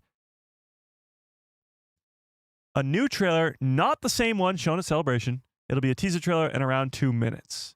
So whenever that comes out, whether it's next week or the following week, or it's attached to Tron Legacy or Tron Ares, or it's attached to Avatar 3, which would suck because that's so far away. But whenever we get this trailer, I do think it'll be a lot of new footage. Not completely all new footage, but not the exact same copy and paste trailer that we saw at Star Wars Celebration. I certainly hope not, because I've watched that trailer to death. Watched it 1,000,000 times. So I hope it's something new. Yeah. If the Mythazar rises, they'll unite more. Yeah. Yeah. I mean, they've set up the Mythazar to play a big role, for sure. Mando folk are always too busy building houses and new planets. That stuff takes time. That could be where they are in the sequel trilogy. That's why they're not there, because they're building their home world back. Maybe. Maybe. Was there any Mando ships at the end of Rise of Skywalker? Oh, on Exegol? Huh. I don't think so. Does anybody know if there's any Mandalorian ships at the Battle of Exegol? I don't think there are. No, I do not. Okay, but as promised, we do have a special guest today. Can anybody guess who our special guest is going to be today? Tell me in the chat. But we got a very special guest today. I won't give anything away before you guys guess. So I need some guesses. I think there were some Mandalorian ships at Exegol. Hang on.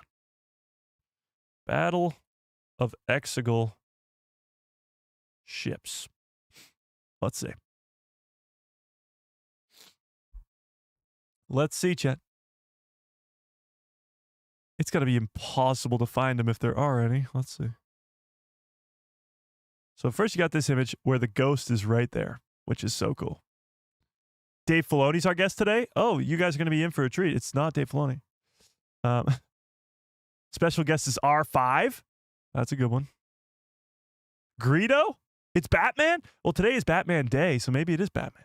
Kathleen Kennedy? I don't think so. As much as I'd love Kathleen to come on here, I don't think she would.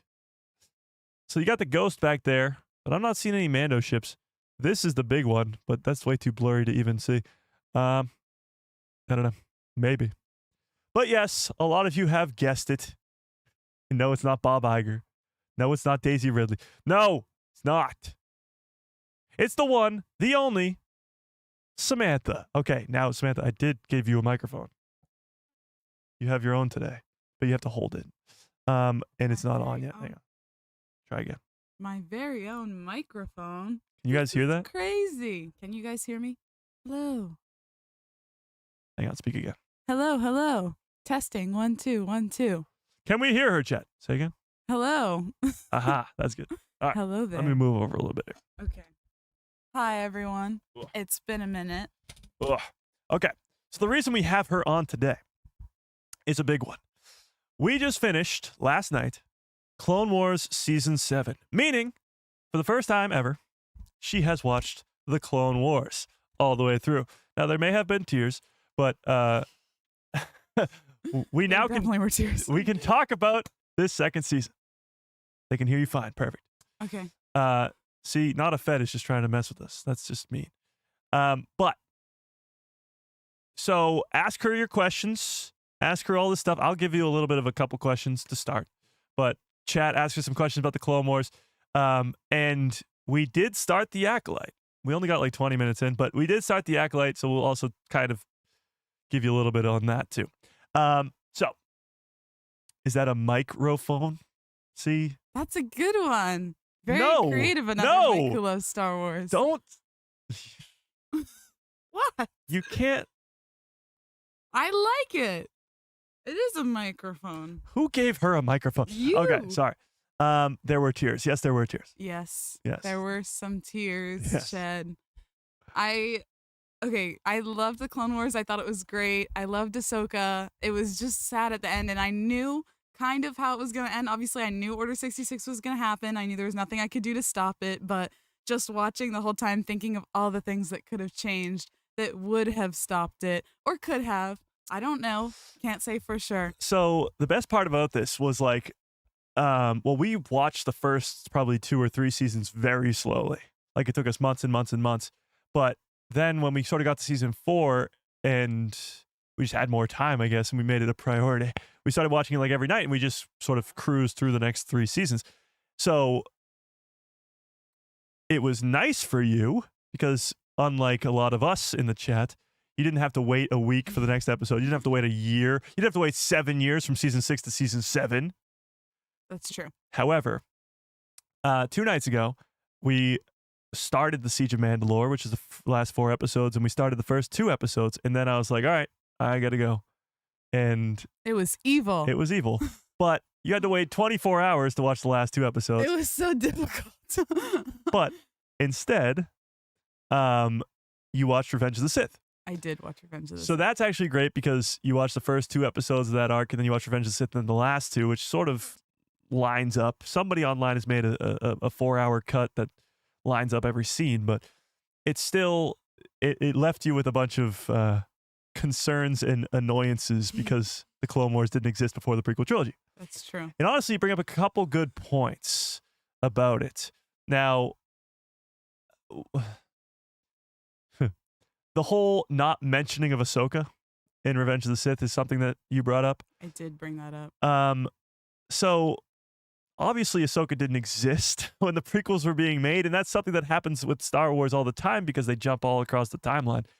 But the fact that she's not mentioned, that's a big issue that a lot of people have with Kenobi too, because Padme's not mentioned in the Kenobi series. Spoiler. Well, you've seen some of Kenobi. And that's like, why isn't she mentioned in that? Mhm. But, and now that you've seen the last 2 episodes, maybe you think differently. They've explained where Ahsoka is during all of that, Mhm. and where Maul is, and where Rex is, and where all those important characters are. Does it make more sense now, or does it satisfy you more now to know where Ahsoka is?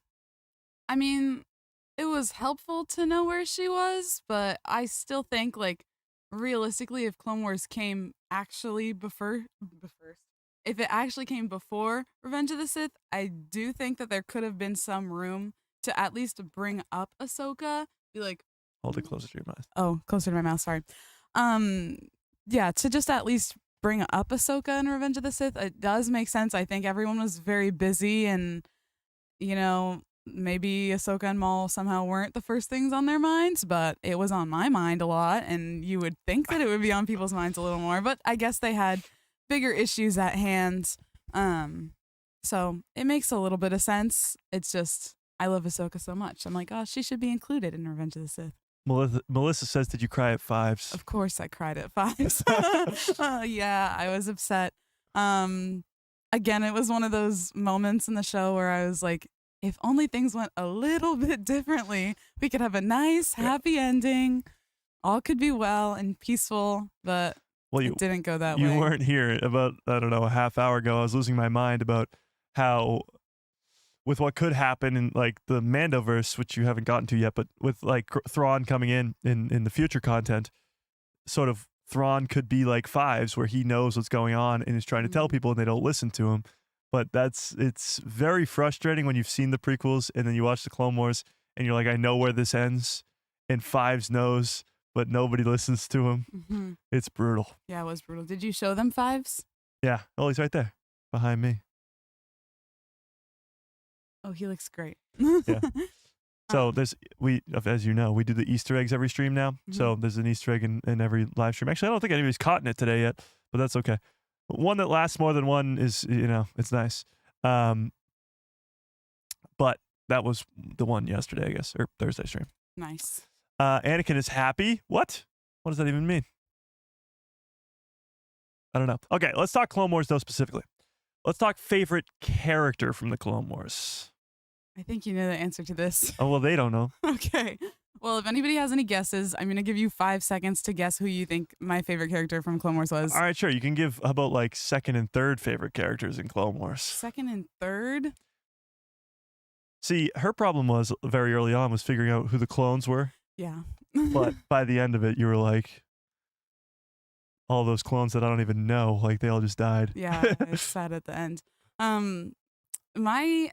My issue with the way that we watched the Clone Wars, let me just say that first before I go into this, was that because, oh, thank you.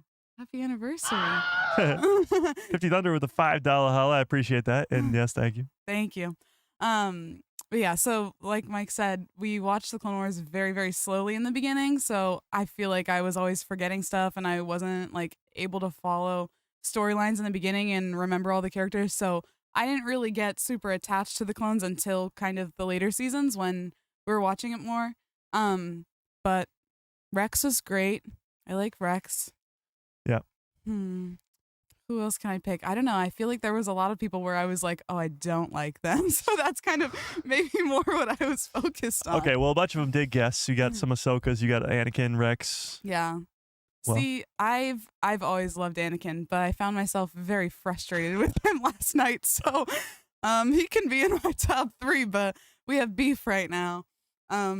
Just that he fell to the dark side, which Mike has told me there's many reasons that explain it, but it doesn't make it less upsetting for me. You're like, it's his fault. It's his fault. It's not. He was a slave for 9 years. He had a Palpatine in his ear for the next like 11 years. He has visions of his mom dying. The Jedi wouldn't let him stop that. Watches his mom die in his arms. He has visions of his wife dying. Jedi wouldn't let him stop that. His wife dies. It's not his fault. It's a little his fault, but it's not his fault. It makes sense. It's just devastating the way that it happens. So, I gotta say Ahsoka's my favorite. Love Ahsoka. Well, also we watched a couple episodes of Tales of the Jedi. That's true. Because you were like, I need more Ahsoka. I was devastated. Yeah. So we watched the Tales episode where Anakin teaches her to survive Order 66, which is awesome. So Anakin technically saves her life. Thank you, Anakin. And then we watched where she goes after that. She goes to Padme's funeral, and then she goes into hiding, and then the Inquisitors find her. Right. And then she joins Bail Organa. So that's where we're leaving off with Ahsoka for a while, because we got Acolyte, the rewatch of the prequels, Bad Batch. Clone Wars again. Nope. Bad Batch. After Bad Batch is Solo, then Kenobi, then I guess Rebels. So it'll be a while, but we'll get back to Ahsoka eventually. We will see Ahsoka again. Well, I'm going to see Ahsoka again soon anyways, because I'm going to probably rewatch Clone Wars by myself just to get the beginning part of it all down. I got the end of it down, but now that I kind of understand the story more and how it works, I think I need to go back and and watch again. Yeah. All right, well, then let's talk favorite arcs, because Clone Wars, of course, works in a ton of arcs. Mhm. My concern going in was that you were going to hate all, like, the droid arcs and the, Mhm. the like, side episodes, because I was like, introducing you to Clone Wars is a big risk, because what if you hate, like, the filler episode stuff, and then, like, we'd be there for a while? And going into Bad Batch, when we start that, and Rebels, all these animated shows, they're so long that you have to spend time with these characters, so there's a lot of just filler stuff. Mhm. But I thought the droid arcs were great. They were so fun. yeah, I mean, she's like George Lucas over here. George Lucas always says that his favorite arc is the one where the droids are going across that void planet or whatever. That was awesome. That was awesome. What are you even talking about? Like the most know. boring episode of the Clone Wars, and you're like, this is awesome. It was just fun. I don't know. I like the droids, even if I don't understand what they're talking about. Yeah. Yeah, she'll love Skeleton Crew for sure. But let's talk favorite arcs. Okay, so you love the droid arcs. Yes. Somebody even mentioned Mortis. Yes. Mortis is was great. good. It's hard to say if you here's the thing. When it comes to like me, my top favorite characters, like Maul is up there, Vader's up there, but it's because they're bad guys. Palpatine's up there because they're bad guys. When you look at a bad guy, you're like, I hate that person. And yes, I guess I hate the people, but like they're really well written and their arcs are really, really good. So I'm like, I love those characters. But you're more like, fuck that guy. But she would never say that. No, I would never say something like that. But like the Umbara arc, which was the Pon Krell one, the clones versus the clones, the guy, the Dooku guy.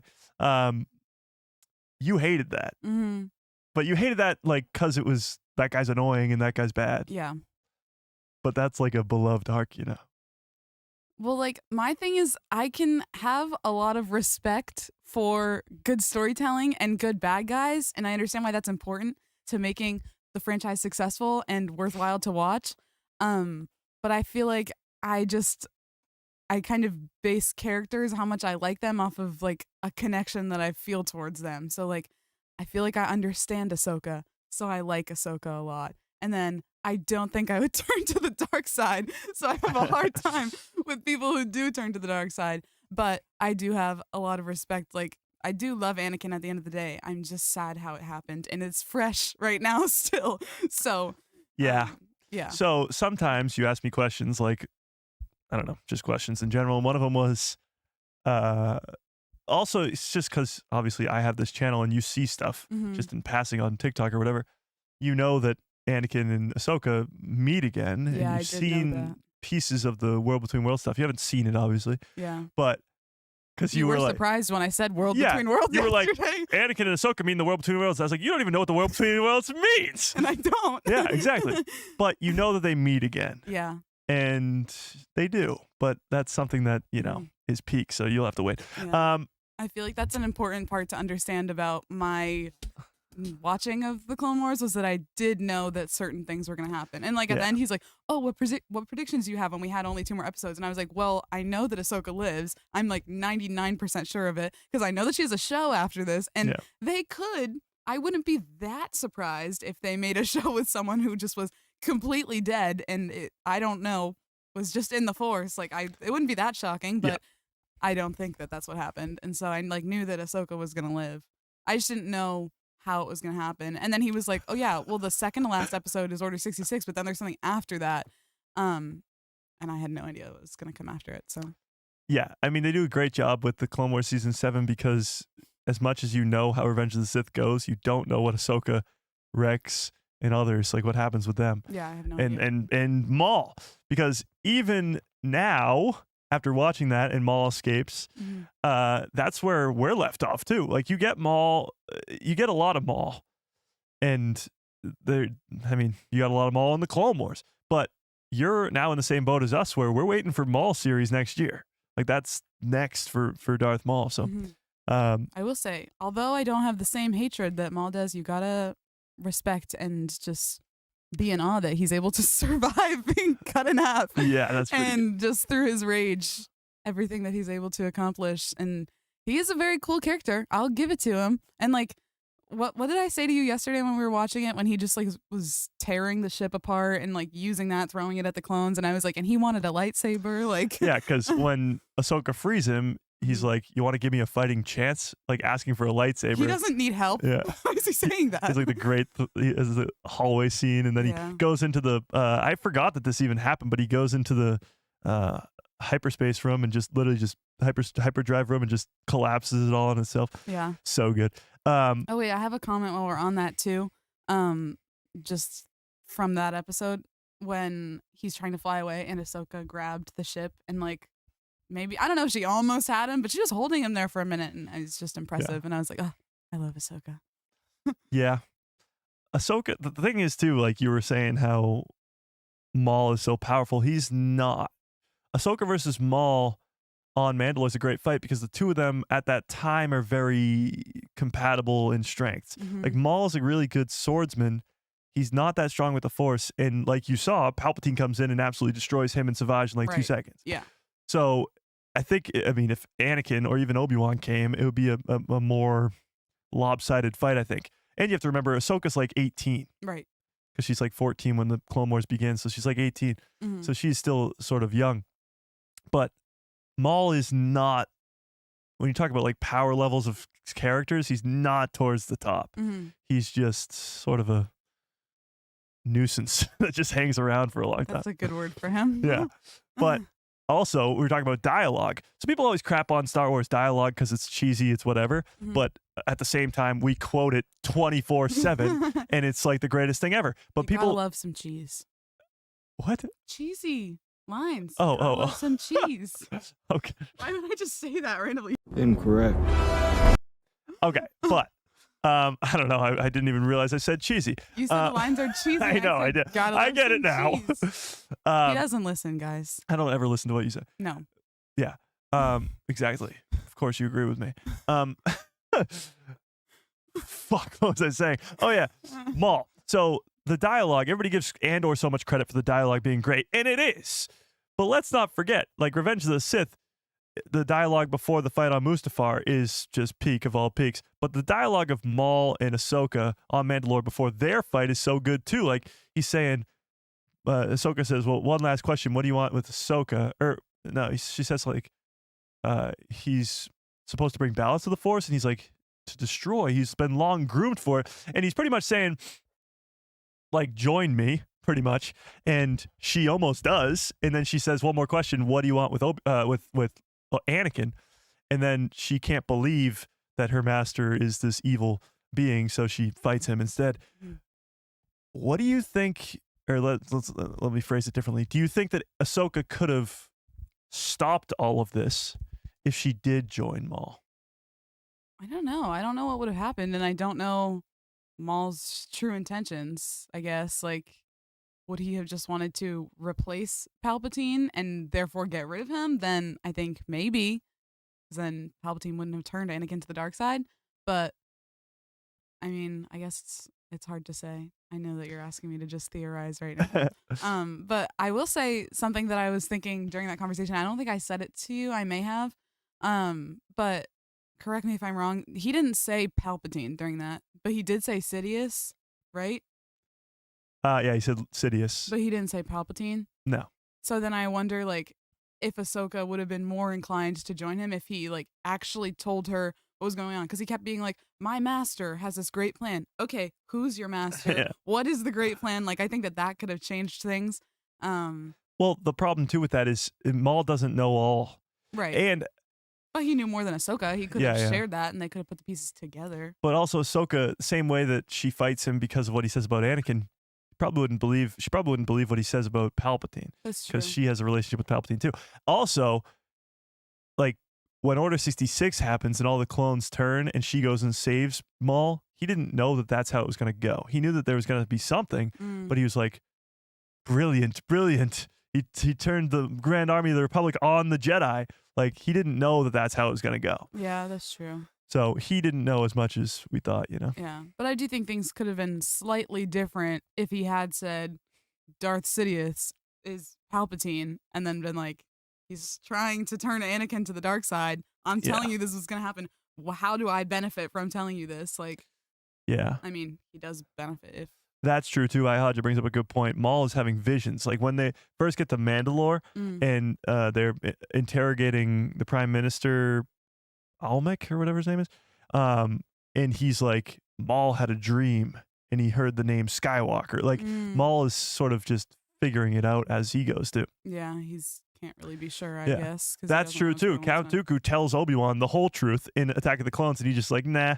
We'll get to the prequels again because we haven't watched them in a while. Yeah, I need but to. when Dooku captures Obi-Wan on Geonosis before the fight, like remember how all three of them are tied up on the poles and get attacked in the giant Colosseum? But before that, Dooku comes to Obi-Wan and is talking about Qui-Gon and tells him about. But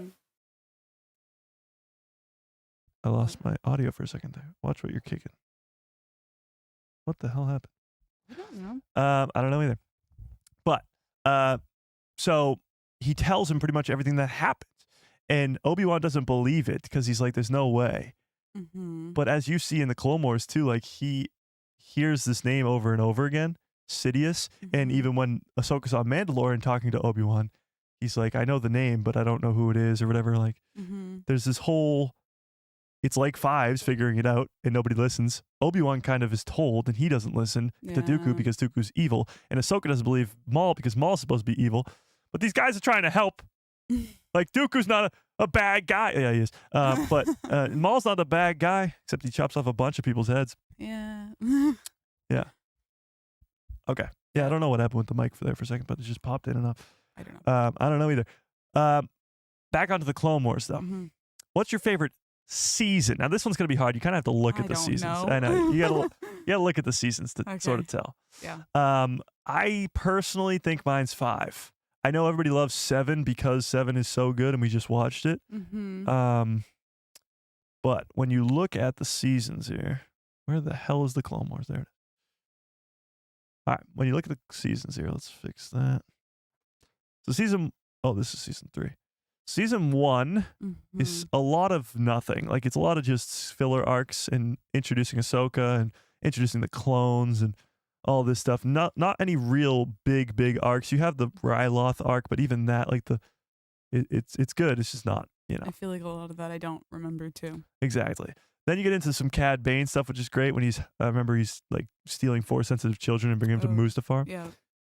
Then you get the Barriss Offee introduction, which is pretty good. Mandalore arc for the first time. You get some of that. And oh my God. Trench. Trench is your favorite. I am terrified of spiders, guys. I don't think you understand. And that was horrible. And he kept going all the time, and it was so annoying. Pretty bad. I did, for some reason, though, oddly feel bad for him when he died. I can't explain that. I don't even know what that feeling is for myself either, but I will say I hated him. Well, it's because Anakin was turned to the dark side, and you were like, right, yeah. I think it was probably that. So this is season 3. You get more Mandalore stuff, more clone cadet stuff, Night Sister stuff, Mortis God arc. And then you get the Citadel arc where Echo dies, and the one where Ahsoka gets captured and meets Chewbacca as a slave. Remember that? And they get hunted down by the Trandoshians in the woods. Wait, say it again? Remember she gets captured by like these Trandoshians, the lizard dudes, and then she gets released into the woods and they use her as like hunting.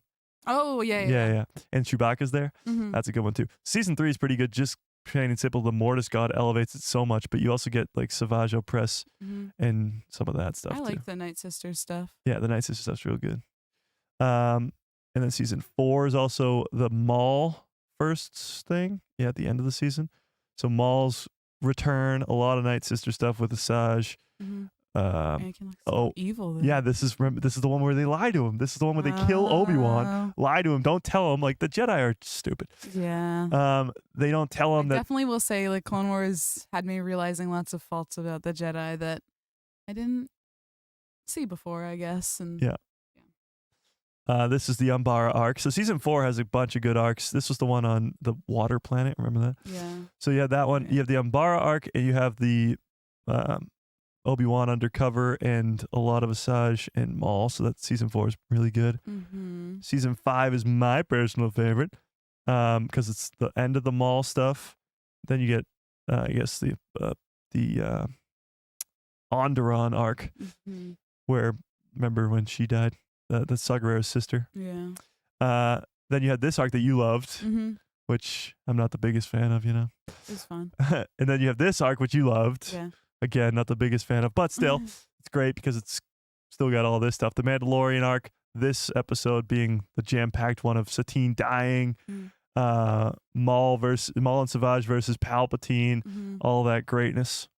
And then it ends with Ahsoka leaving the Order. This might be like one of my top 2 arcs, is this whole bombing of the Jedi Temple thing. Yeah, that was really good. And you did guess Barriss I Offee. knew it was Barriss the entire time. Yeah. I mean, Because I was like, she's such a random character. Like, yeah. maybe it's just because I don't know what's going on all the way, but like, why is Barriss here? What is the point of her being here? I barely know who she is. The only reason I brought her back is definitely because she's the bad guy in this. And I didn't know how or why, but I did know that it was Barriss, and I said it to you from the beginning. So, Matt, no, we haven't started Rebels or Bad Batch yet. Next, we're going to the Acolyte and starting over. We're going in order.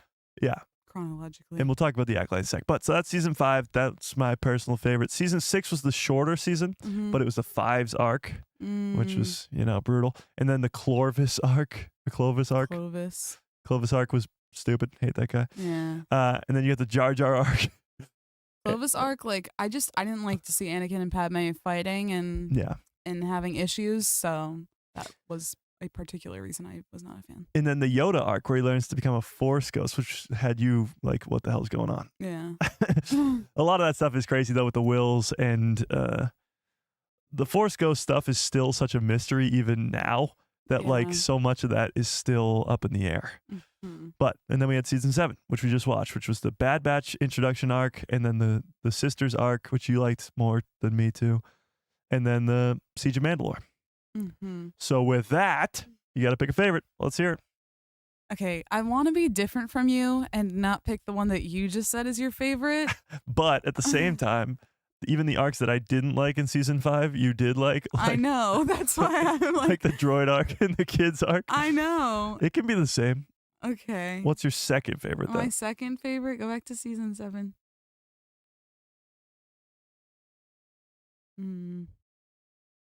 And go back to season 6. Which one has 5s in it? This one. This is the 5's one, yeah.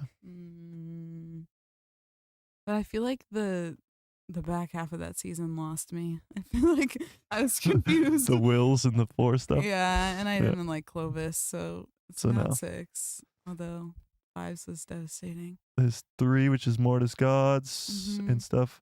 There's 4, that's Umbara and the Anakin Mad and the Asajj and Maul stuff. 4's pretty good. 4's pretty good. I feel like, I don't know if this is just recency bias, but maybe 7 would be my second favorite and 4 would be 7, my third. Yeah, maybe? I mean, that's a great list because 7 is most people's favorite, and maybe it is recency bias, but the Bad Batch arc is underrated. Bad Batch was good. And then Siege of Mandalore is just the best arc, and very good. it's not even close. Yeah. Like, it's so good. Yeah, it's good. And it's the updated animation and all that stuff, too. Yeah, I did comment on that because he told me like that there was a gap in between 6 and 7 and like there was going to be an update in the graphics, and it did not let me down. I thought things looked great. I was like, thank God they updated it. I didn't think it was bad before when I was watching it, but then watching it better, I was like, oh, we were missing out. All right, so, well, since we ask everybody all the time, and we can ask the chat too, on a scale of 1 to 10, where do you rank the Clone Wars? Now, to sort of base it, actually, no, just on a scale of 1 to 10, and in the chat too, since you guys have probably already seen Clone Wars, on a scale of 1 to 10, where do you rank all of Clone Wars, the good and the bad, all together, just in your knowledge of Star Wars in general and all that other stuff? I mean, I haven't watched any other shows yet. True. And so I haven't experienced a series or like a movie where I've had that much time to get to know all the characters, even if I was confused at times and didn't know who everyone was. I just feel like I liked having a good story to build off of.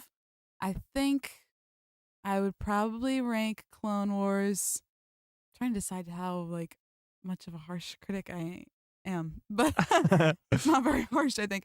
I would give Clone Wars, because there were parts that I need to go back and rewatch before I can give it a better score, I'm going to say an 8.75.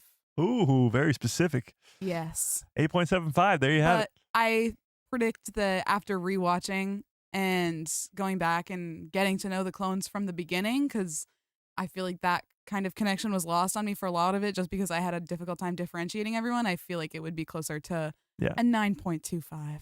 Yeah, I think because it took us so long to watch it, you didn't really get the connection to a bunch of the clones. Like Right. when Echo died, you didn't really have a connection to him. I definitely or enjoyed heavy. watching the Clone Wars a lot more when we were watching it consistently, and Yeah. I like knew what was going on. But in the beginning, when we would watch like one episode a week or every other week, and I was like I didn't know what was going on. Well, there you have it, 8.75. We'll see if that changes. But before we get out of here, we got to talk The Acolyte. I know you only watched the first 20 minutes, but I got to say, having me already watch the show and watching the first 20 minutes again, I forgot how great this show was. And now I get to watch it without all the stupid shit of like, oh, this, you know?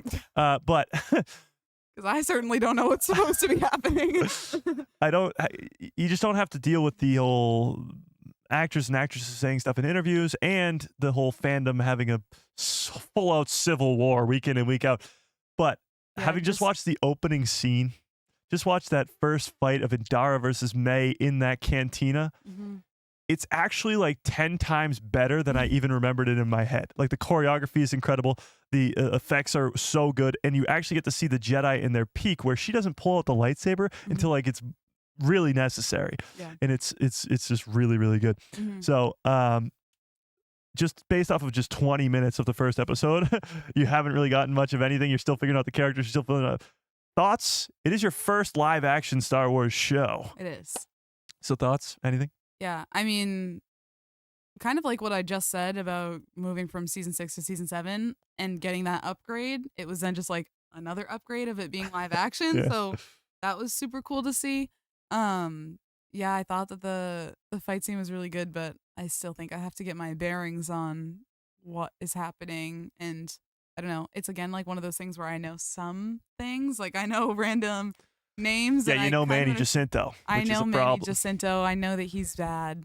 Well, that's because I feel like I was It's not like a when you crazy were reveal. streaming, I would put it Yeah. on and just listen, and I would just like catch things, even though I didn't know what was happening. So It was more of a you had to be there type. Like whenever in Star Wars is you'll figure out whenever there's somebody in a mask, people will lose their minds and go, "Who's under the mask?" right. So that was a big thing when it came out first. But it's not like I don't even know that there's someone with a mask yet.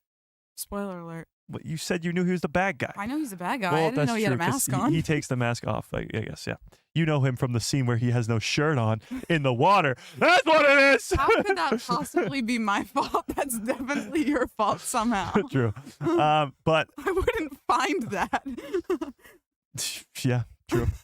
But yeah, I mean, you're gonna be in for a fun one with the Acolyte. It's just Yeah, a lot Mike, of stop spoiling it. fun. It's not my fault. It's your fault. But when it comes to the Acolyte, even watching this first episode, like you see all the seeds that are planted in the writing for the Storywise got a ton of crap, and it's just so wrong because I'm watching this first episode going, oh my god, this is the perfect setup for all these things that happen with Vanestra Rowe and then May and Osha, and then it's so good. But I'll take your word for it. you'll take my word for it until you watch it yourself. Yeah. Indeed, you shall. All right, but we've been over 2 hours today, which is crazy. We haven't done that in a while. But we'll have to get on out of here. There's Samantha with the segment on the Clone Wars. She'll be coming in probably like once a week now because we'll be watching these shows because the Clone Wars is 7 seasons and nothing else is. We'll be Right. cruising through these shows now because the Acolyte's only 8 episodes. Then next we have the Bad Batch, or But we'll the watch Acolyte the episodes are a lot longer than the Clone Wars episodes. Not right? really though. They're like the Clone Wars is like 20 minutes, and the Acolyte's probably like 40. Oh, So it's not okay. too crazy. Well, that's double, but It's double, but yeah, it's still not double the episodes. It's Yeah, that's well true. more than double the episodes. yeah. Okay, but we'll have to get on out of here. Do you want to stay or do you want to get off before? Do you want to say bye to everybody? I'll say bye to everyone. Okay. Bye, everyone. Okay. Thanks for having me. Thanks for listening to my thoughts on the Clone Wars. Bye. That's all. See you next time. And Ahsoka's the GOAT. Ahsoka is the GOAT. There you go. I Take put this. that. All right. There we have. We'll have Samantha back on every once in a while just to recap her shows. And we got her own microphone finally. We'll get her own mic set up and all this stuff. We'll have a great, we'll maybe even push back the camera and have a whole more room for her, all that stuff. Just to keep her input in on all these shows. I'm very interested to see how much she likes or dislikes The Acolyte. But she'll have me and her here the entire time going, holy crap, this is so good. So we'll see how that goes. But let's end this poll.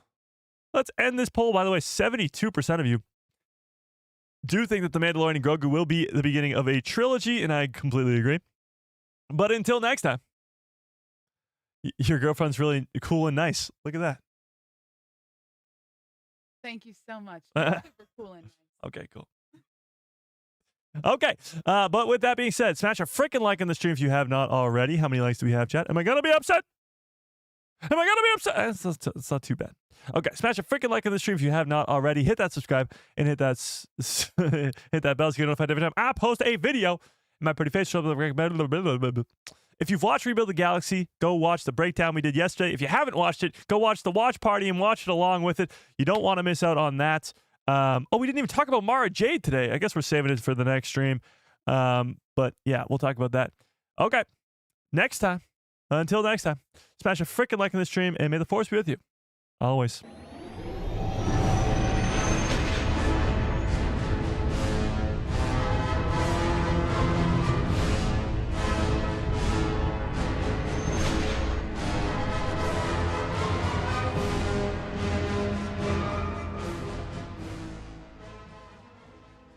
Oh, yeah. What a great stream. What a great show. You guys are the absolute best. I appreciate you all so much more than you'll ever know. This was, I mean, from special guests to new microphones to leaks about the Mandalorian and Grogu movie and Starfighter. Finally figuring out how they're going to use the M1 Starfighter and the Razor Crest in the Mandalorian and Grogu movie. We got a lot done today. Some pretty crazy theories on Grand Admiral Thrawn and what's going down with the First Order. We got it done. We got a lot done today.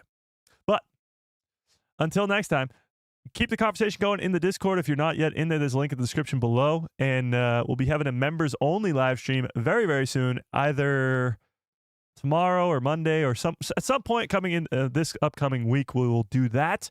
And yeah, hope you have a great rest of your evening, great rest of your lives, and good night, everybody.